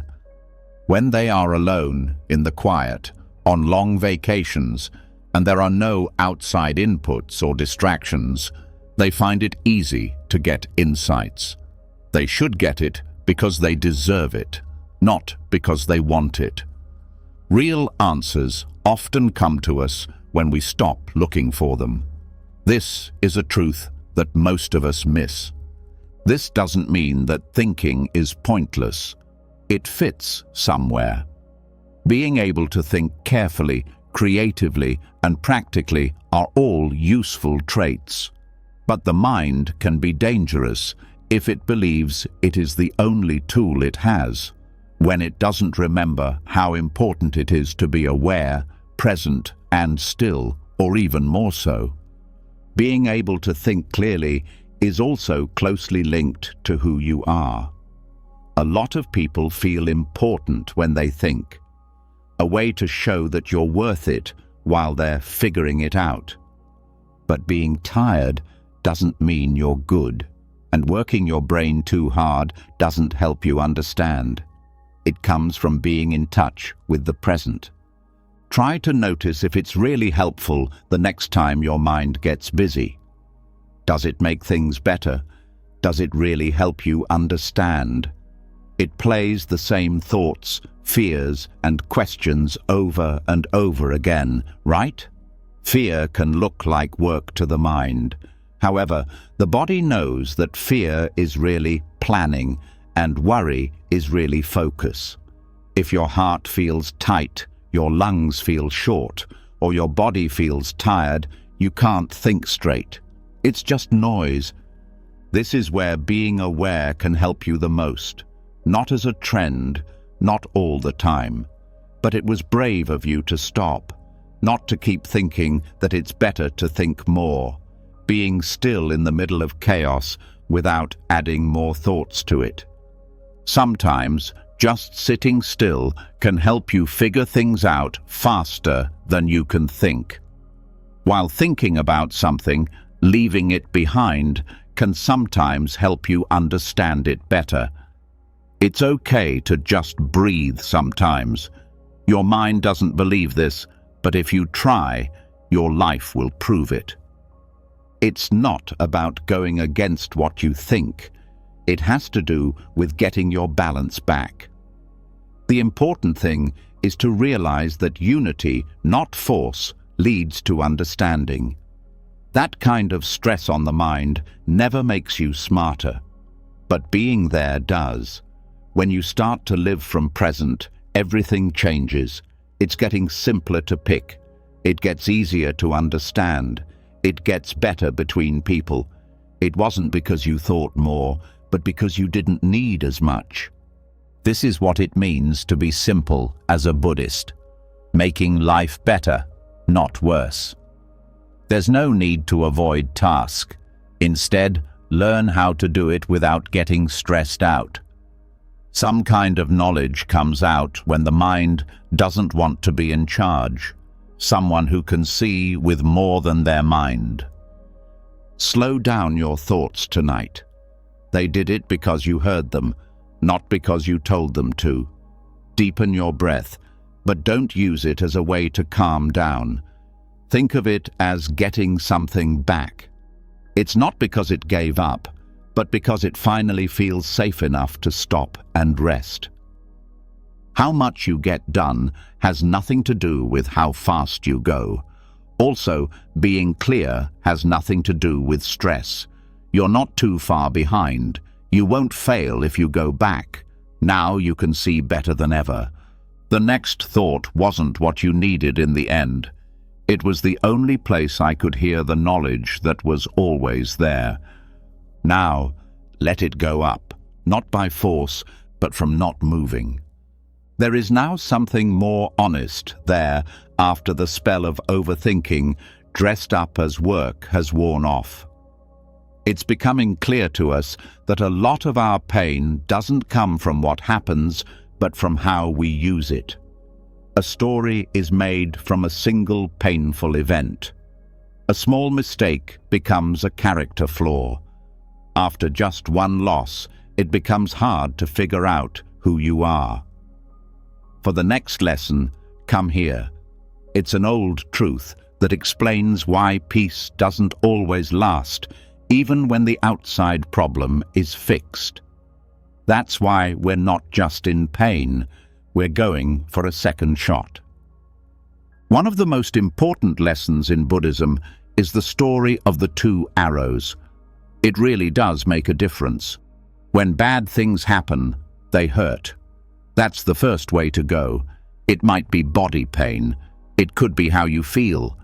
If you let yourself down or lose someone or something, it could be a sharp pain. There is real pain there. As a person, you have to do it. The pain gets worse after this, though. The mind talks up. It decides what to do. It looks at. It shows the finger. It first makes up a story, and then it starts to believe it. That's line 2. Also, most people really do not have the first line. They are sick from the second one. The second line is keeping you up at night. This is what hurts when you make a mistake. It's what plays over and over, the breakup, the fight, and the loss. That's what makes you want to fight for the right to be at peace. The second line might not happen, though.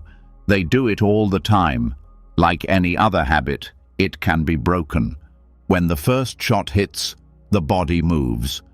Pain, sadness, and maybe even fear are there. Still, it's clean. It's clear.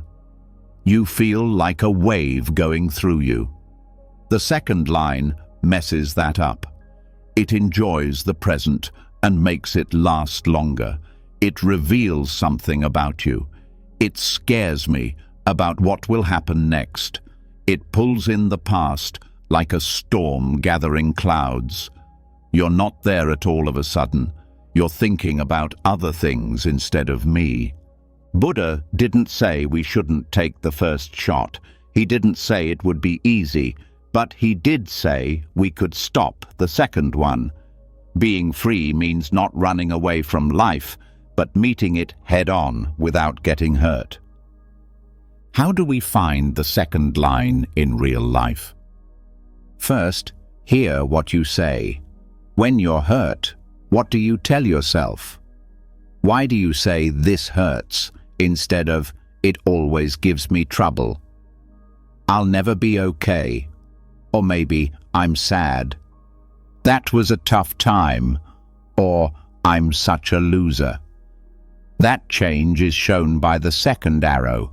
It's not too loud or too quiet. You can't do it. As you can see, the second line is more than just thought. People are pushing back. It's the idea that pain shouldn't exist. It hurts more when you try to fight it. It gets bigger. It gets bigger. But the pain gets better when you don't do anything to make it worse. It moves. There is pain in life. The way we deal with pain is what makes it hurt. Being aware of this process lets you see it as it happens. There's a moment. It hurts. The mind will then try to add something to the discussion if you're there. The story is starting to take shape. You can hear the judges starting to rule. You need to make a choice now. Should I go with this thought, or should I just feel what's here? You shouldn't act like pain doesn't exist. Realizing the truth is what it's all about, not positive thinking. No matter who you are, that pain should just be pain. You don't have to make it a part of who you are. You shouldn't use it against yourself, though. The first line shows the pain of mean words said by someone. The first arrow is sadness when things don't go as planned. The second arrow is the thought, they hate me, I always turn people away, or I'm not good enough, I should have done better. Nothing ever works out, and I knew this would happen are all examples of the second arrow, which makes pain into a story and a prison. Pain is a wave, a modern master of meditation says. It's like going against the current when you're in pain. What you're seeing is the second line. It's the fight inside. It means not giving up when you're hurt. Things get stuck because they won't move. It stresses you out for a long time. The nerves stay on high watch even after the threat is gone. What can we do to keep the second shot from firing? We learn how to take a break. Do not do anything that will hurt you. Take some deep breaths. Feel the body. Feel how you really feel. Pay attention to the desire to look at it, fix it, or explain it. Also, don't give in to that urge. Pay attention to your breath instead. Hold on to how tight it is. Take care of the pain. Do not stop lifting weights, not naming it. You can't blame it. Don't move. To do this takes work. The mind will try to take over the present. It will tell you over and over that you need to think about it. What took place? You need to find out, that you should know. A lot of the time, though, the need to understand is just fear. Mentally, it means, I'll feel better if I can understand this. But sometimes knowing doesn't make things better. Just being there does. Over time, you start to notice how much easier life is without the second line. You go through pain and then move on. You feel sad for a moment, but then you breathe deeply. You do it anyway, even though you're scared. Time goes by, since you didn't use a story to catch it. One more beautiful truth that Buddha taught was, whatever has the nature to arise will also pass away. The first shot goes off, it also goes through, but the second line stays, because we keep it. It gets food from us, we're working on it. It turns into a part of who we are. Giving up the second arrow means giving up that part of who you are. In other words, your thoughts no longer run your life. You don't have to think about everything before you go to sleep anymore. You let go of what's wrong and go with your gut. And the more you practice, the more you realize that some of your pain wasn't required. How many holes did you make? It's not because you're broken, not because you are weak. You didn't know this before, though. You were not told it could be easy to be in pain. You didn't need to make things hard, that it didn't have to be about how important you were. Start to see the second arrows in your own life as you listen and slow down tonight. The little ones, the big ones, the old ones that are still around. Put them down after taking a deep breath, not by making them leave, but by no longer believing them, not giving them power anymore, taking a break. Since the first shot will always happen, life will not change. What about the second arrow? That one can go. Something is left over when you do that, not nothing. Peace is here. There's space. That peaceful freedom of someone who doesn't harm other people, and being free in that way is what it means to heal.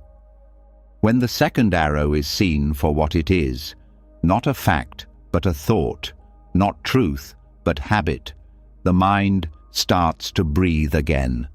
The tails become less harsh. It looks like the thought loops aren't as important as they used to be. Still, there's one more thread that makes you think too much, even when the other stories aren't there. This is the force that keeps your mind going. It's not clear at first. Things start to change when seen, though. It's not just your mind. It needs to drink. It makes sense to want that. Getting ready by putting on clothes. That once hides behind passion and thinks it's smart. Not by chance. People do think too much sometimes. It's not a mistake in your mind. That's a plan. We all try to feel safe in a world where nothing is ever certain. At every turn, someone or something is being chased. In Buddhism, this kind of chase is called tanha. Need to drink, to keep people and things safe, as well as to keep things stable and under control. These wants aren't bad. They're a lot like us. Still, they don't make me happy either, because life is full of unknowns. Then trying to think your way clear is like trying to hold water. The more you hold on to it, the more it slips away. When the mind obsesses, it often does very specific things, like becoming more safe. It means making plans to try to guess what risks there are. It means looking at the past to understand why you are hurting. Thinking about future fights or disasters over and over again, in the hopes that they won't hurt as much when they happen. But that's the trick. The mind feels like it's getting ready. It's really a way to stay away from the moment, which is where doubt lives. Prajna, the word for understanding, is the knowledge that can see through desire. Being aware of the mind is not it. It's not something you can read about. When the mind is clear enough to see how its own movements fit together, it shows up. Sometimes you may be aware that your mind is always trying to hold on to something it can't quite get to. Realizing that even your most important thoughts are just more layers of desire is the first step toward freedom. There's more to this than meets the eye. The mind starts to want to be sure when it can't stand not knowing. It tries to answer every question that might be asked. It tries to draw clear conclusions about how things are changing. This hunger doesn't like it when people, plans, or thoughts change. It doesn't want anything to change. Things change all the time, though. That's why I keep getting hungry. The thoughts won't go away. The need to feel safe is even more basic. It's often caused by past hurts. This voice tells you, maybe I won't get hurt again if I think about all the things that could go wrong. That's it. The voice of someone who used to feel afraid and learned that staying very alert was the only way to stay alive. That plan may have worked before, but now it's just a trap. It's not possible to think about safety and make it happen. The worry of trying to get that promise only grows. Most likely, wanting to be in charge is the deepest. We believe that if we do the right thing, plan well, and follow all the rules, our life will go as planned. But this need makes people try to be perfect. It makes things stiff. It puts pressure on. Most of the time, people blame themselves when things don't go as planned. Too many thoughts grow here. They get worse, not because you're weak, but because you can't help but give in to the desire that makes them happen. In spite of this, Buddhist teachings tell us to let go. When you don't let go, you avoid what's going on around you. Realizing that the desire isn't necessary is what letting go means. That's not who you are, that you can see, feel, and let go of it. When prajna comes up, it makes things clear in a way that isn't cold but light. The pattern starts to fall apart when you can see it. It's going to happen by itself. When you are aware of the desire, You stop giving it what it wants without trying to. Thoughts may still be there, but they won't stop you. You no longer believe they need to get somewhere quickly. When you give up, you get a strange feeling of freedom and peace. There is no passive here. It's strong. That's what Buddha meant when he said that all pain comes from lust. Desire isn't bad. It's when you connect with desire that things get tense. As soon as you say, "I must have certainty," you are at odds with life. You regain your freedom when you recognize that thought for what it is, desire, not truth.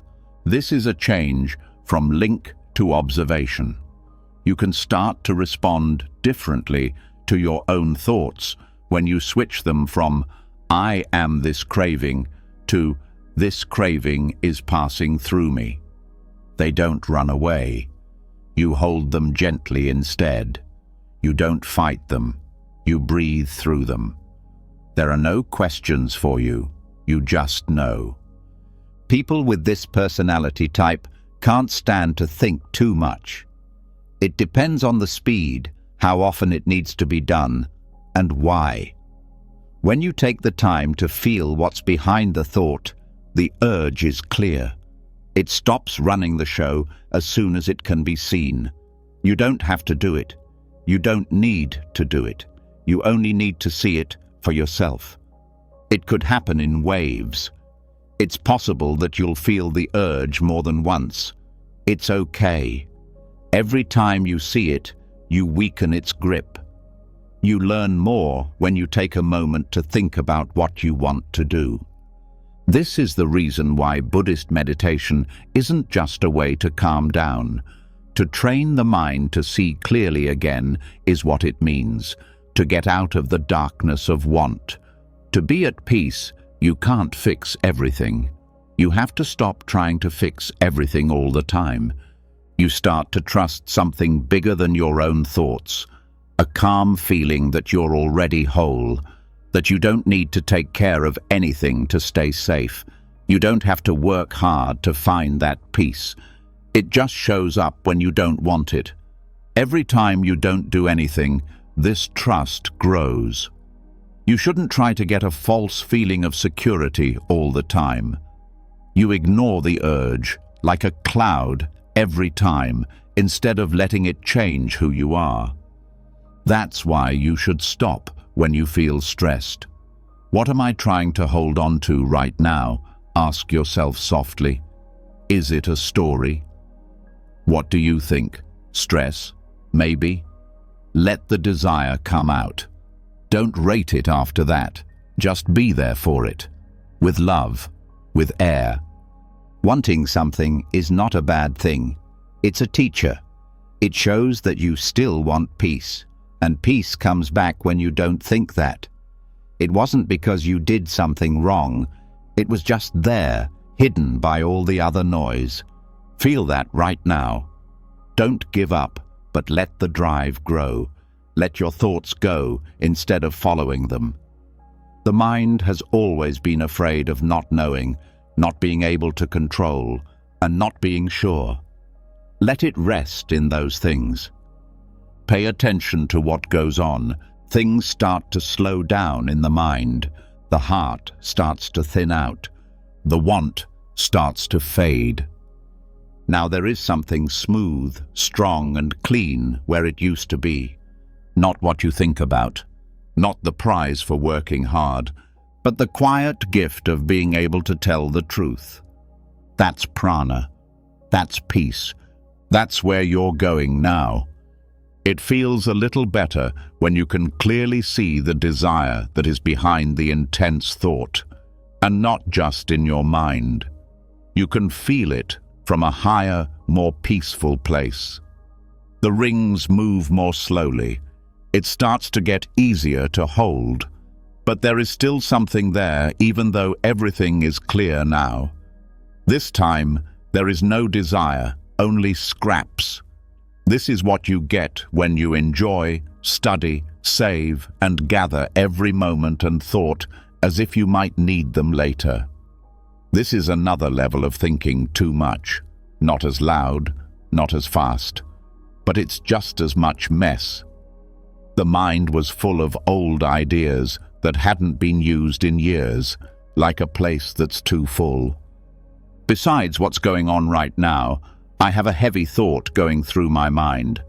It comes from all the things the mind has stored, every story that isn't finished, every thought I had but didn't finish. You didn't know what to do with each thought. People with this mental habit tend to hold on to thoughts long after they've served their purpose. They're not useful, but it feels weird to give them up.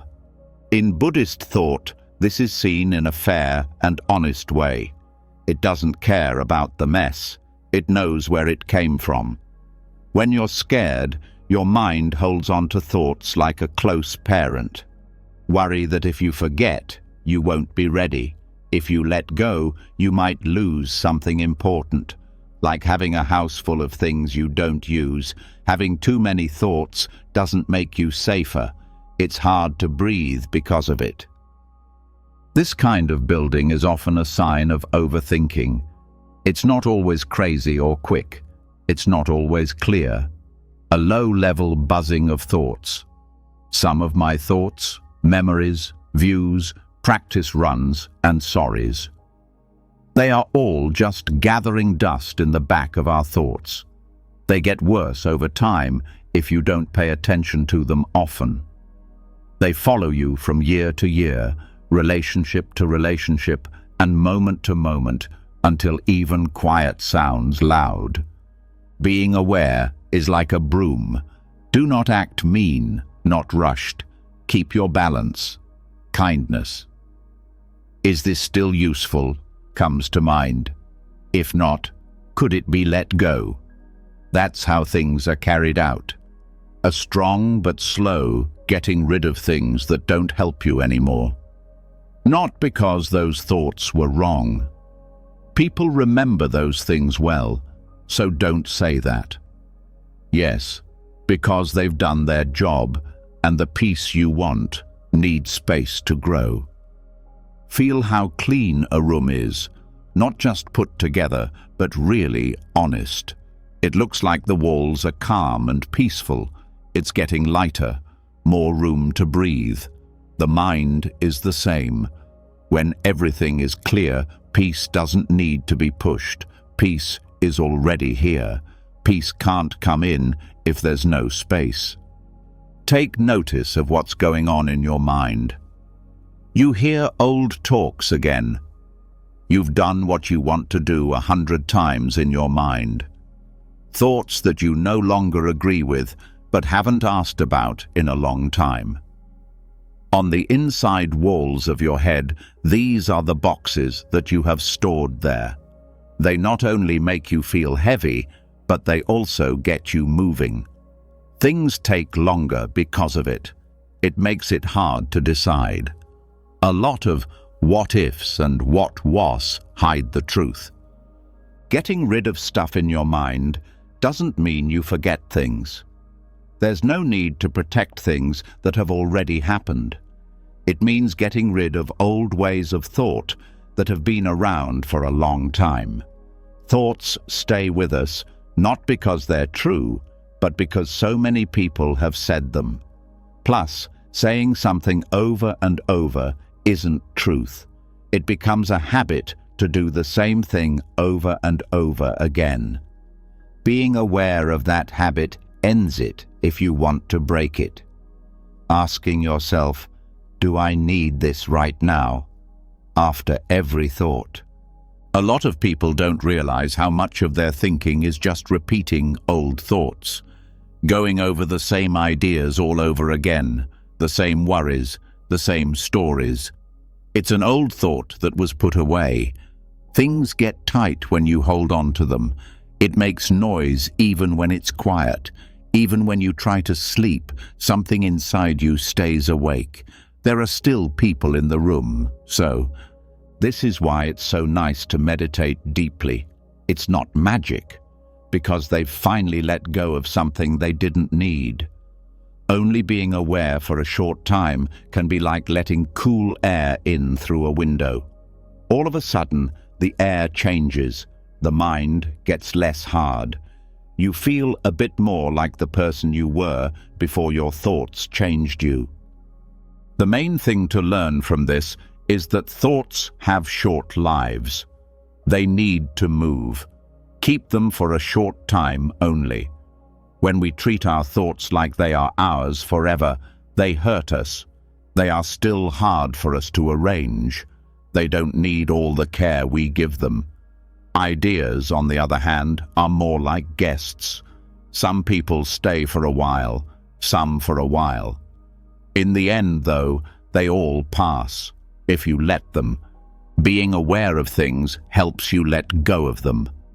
Not by force, not by cutting off, but the whole thing needs to be watched. You have a thought. Its form can be felt. You can see it go away. That alone helps clear the mind. For the reason that looking breaks the pattern of linking. You don't have to let every thought stay when you follow the rule, just don't serve them tea. Zen says, let your thoughts come and go.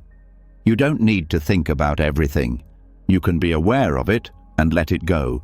It stays behind less you stick on, the more room you keep. Because they don't want to lose control, many people hide their feelings. The mind saves something because it thinks, what if I need this later, if I let this go? But here's the paradox. You can only see clearly after you let go of what you care about. When you trust that the wisdom you need will come to you when you need it, not because you knew it would, but because you are ready to receive it. This is where the comparison to a room full of stuff comes in handy. When your house is full of things you don't use, it's hard to find the important things. The mind works the same way.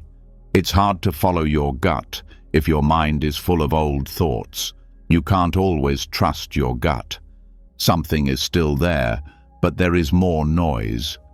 When you clear your mind, it's not about being perfect. It has to do with being nice. It's about getting some air again. One thought at a time.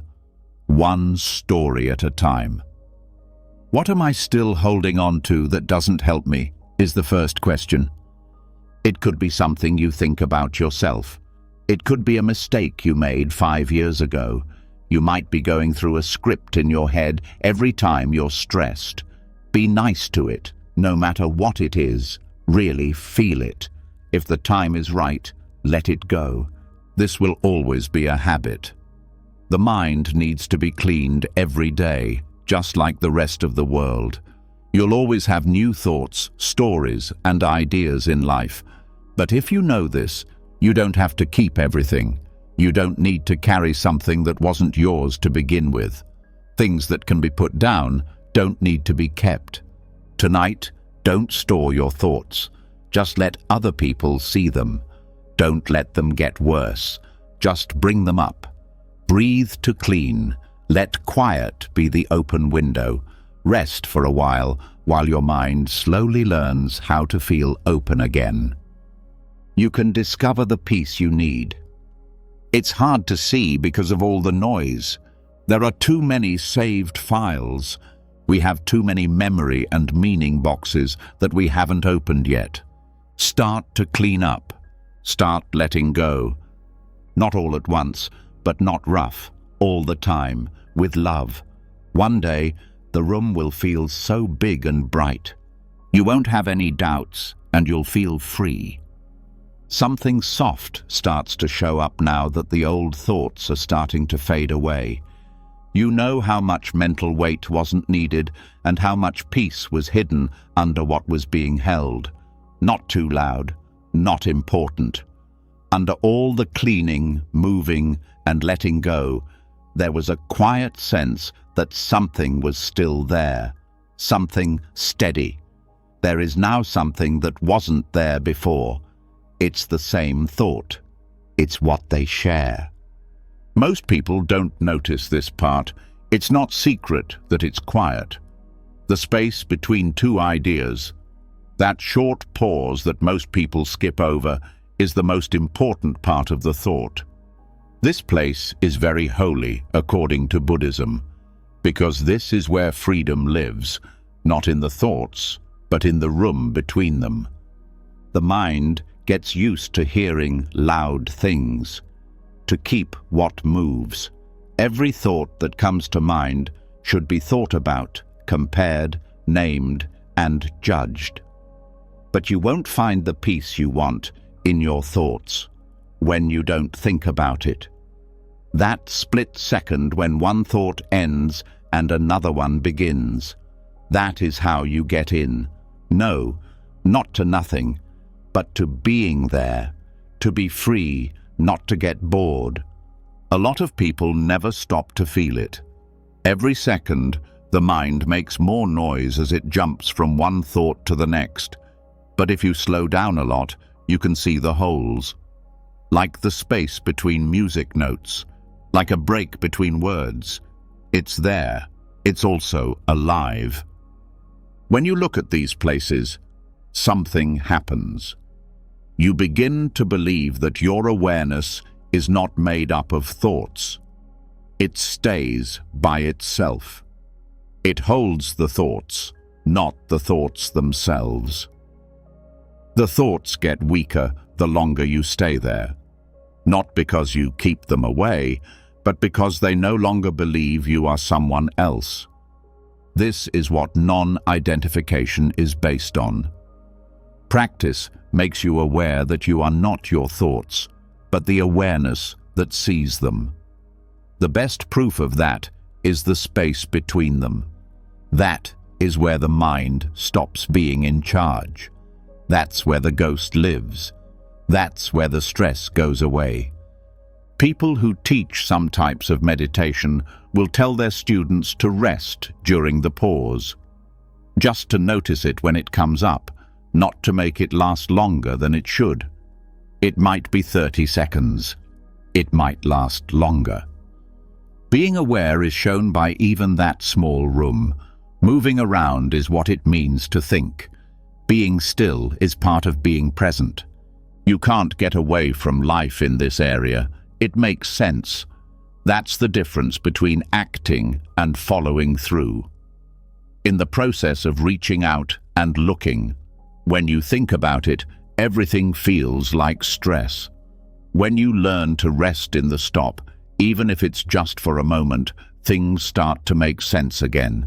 Not because you figured out a secret, but because you got out of the way. Thoughts are like waves on the water. In the middle, there is the ocean, big, deep, still. When you see that room, you've found land, not being lost at sea. Everything is easier from that point of view.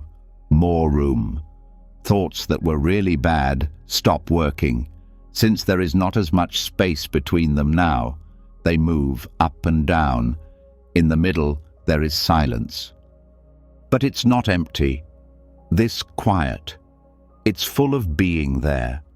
This part of the mind doesn't argue, not having any trouble, not a match. It can only see. It's strong what you see. So you don't have to think about things all the time. It helps you remember that just being aware is enough. It's already real. The more you notice these breaks, the more normal they'll seem. You have more faith in them, to rest in them.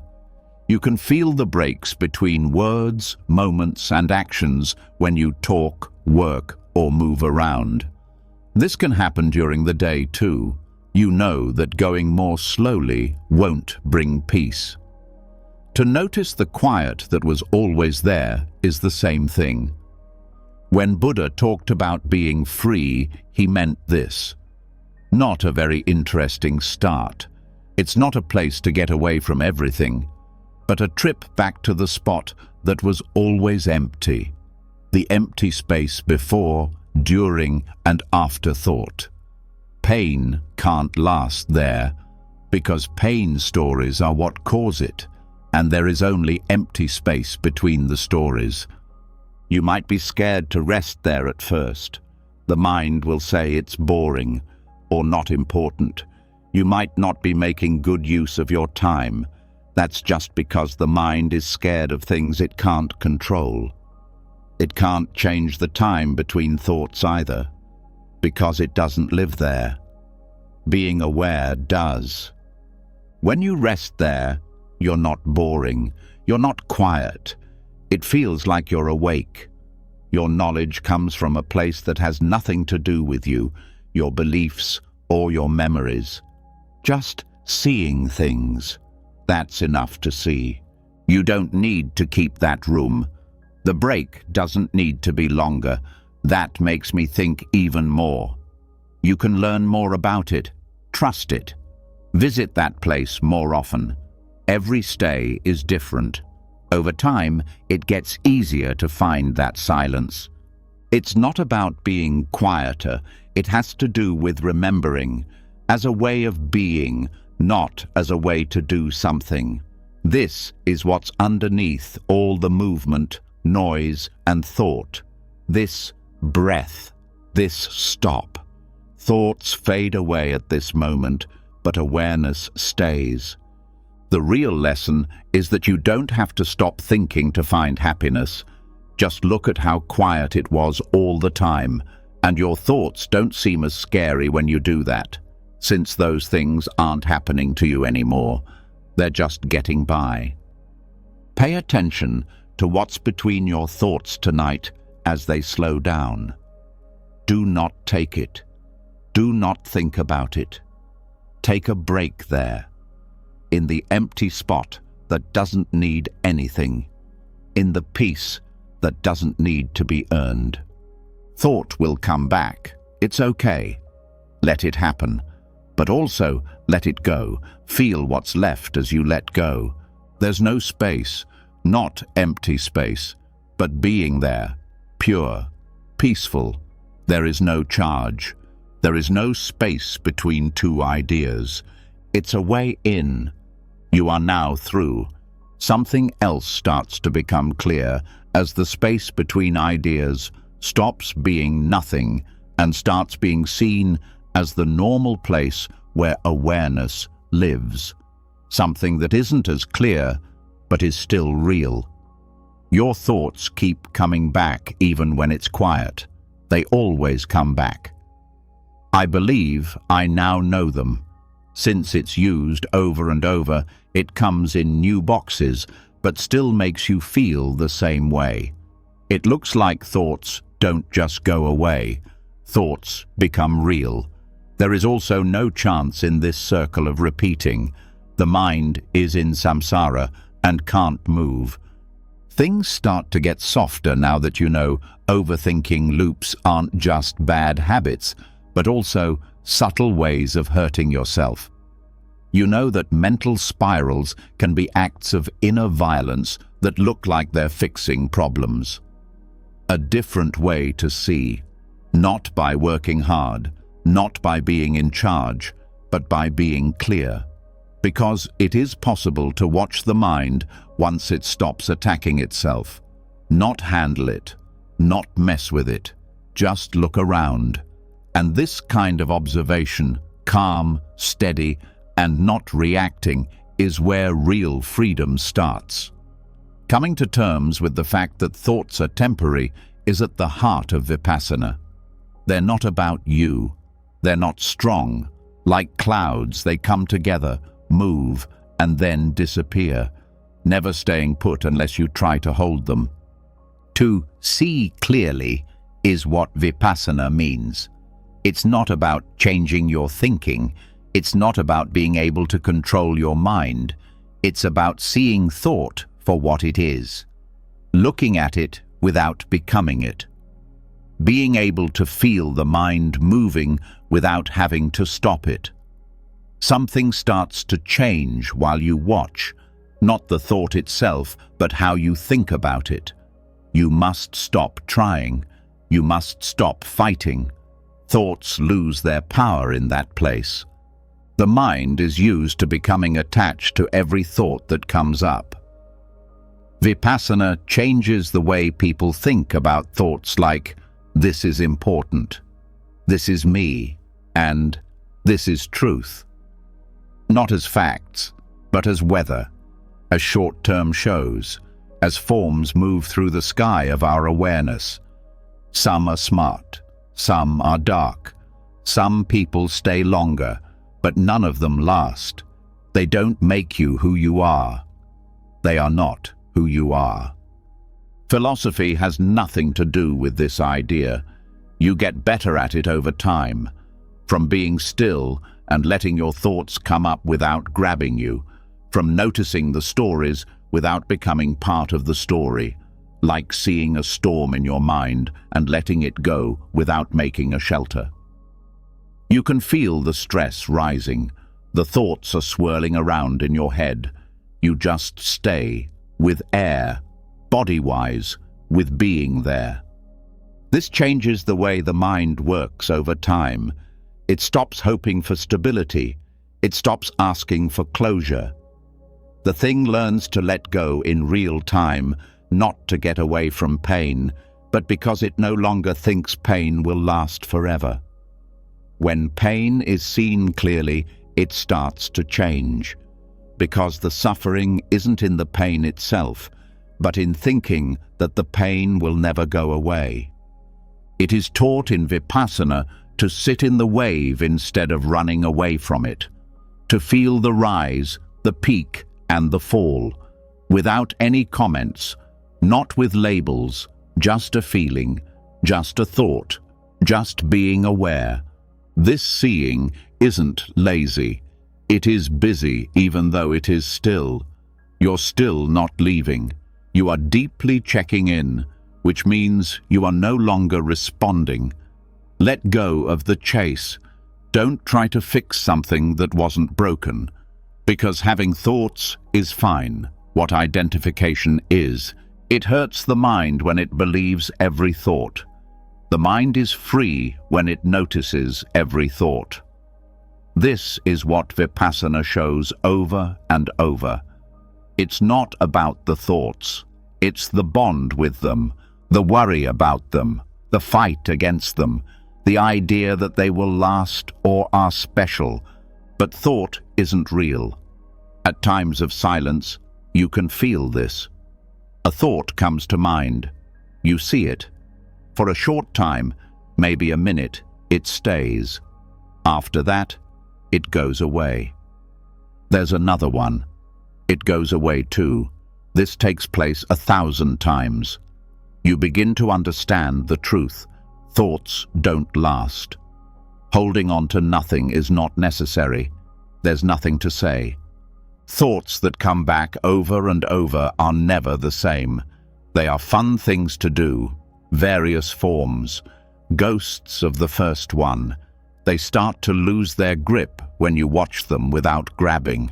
They begin to break down. You don't have to push your thoughts away in Vipassana. It's about letting your mind think on its own, like a cloud. A cloud doesn't move. You don't grab it. You just let it go by. That's how it's done. Thought comes up. You can see it. You take deep breaths. You stay. Thought goes away. You're still here. This kind of seeing makes you feel good about yourself. It's not in your mind, but in your awareness. Being present makes you believe that anything is possible. That's not too much to think about. That no wave is too big, since you felt them go up and down, over and over. You're still here. This makes you calm down, a mind in order, a mind that doesn't freak out every time something bad happens, the kind of mind that doesn't jump into every story, a mind that can be still while storms pass. It's because it knows the sky is clean. This also makes people care, because you can't judge other people's thoughts when you can clearly see your own. You no longer need other people to agree with you. You stop responding to everything that people say, think, or do. Since you know it's all weather, Everything is moving. Everything is moving through. So, being able to see clearly doesn't just heal your inner world. It also changes how you live in the outside world. You pay more attention, calm down, feel more love, be less harsh, since you're not stuck in your own thoughts anymore. Thought, and you are no longer at odds. It's no longer your goal to control the sky. You know how to watch again. This watching becomes a safe place for you. When your thinking gets loud, you come back to being aware. When a storm starts to gather, you take a deep breath. You get more aware. You let the cloud go by. It always does. It went away not because you made it go, but because clouds do that. That's what thoughts do. They show up, they leave. You can only stay in pain if you hold on. There is something amazing that happens when you let go. There is peace. As an idea, no. To have an event. A wide, quiet presence that isn't bothered by anything the mind makes. Behind the clouds, it's always been there. Vipassana only teaches you how to see it. Let that seeing start tonight. Let your thoughts come up. Allow them to move. Let them go away. Pay attention to your breath. Don't move your body. Do not leave the watcher. Do not chase. Fix not. Look around. The clear things you see make you no longer fear. You don't fight what you don't fear anymore. And giving up something frees you. It's not the thoughts that are wrong. It is believing them. Holding on to them is. They are scary. But if you let them float, if you let them go, when you remember they're just clouds and not you, after that, you know who you are. Not the storm. It's not the weather, but the sky. If this helped you or changed anything, even a little, leave a comment below with the words, "I'm done chasing thoughts. I choose to be still." That way, I'll know who really made it to the end of this lovely unwinding.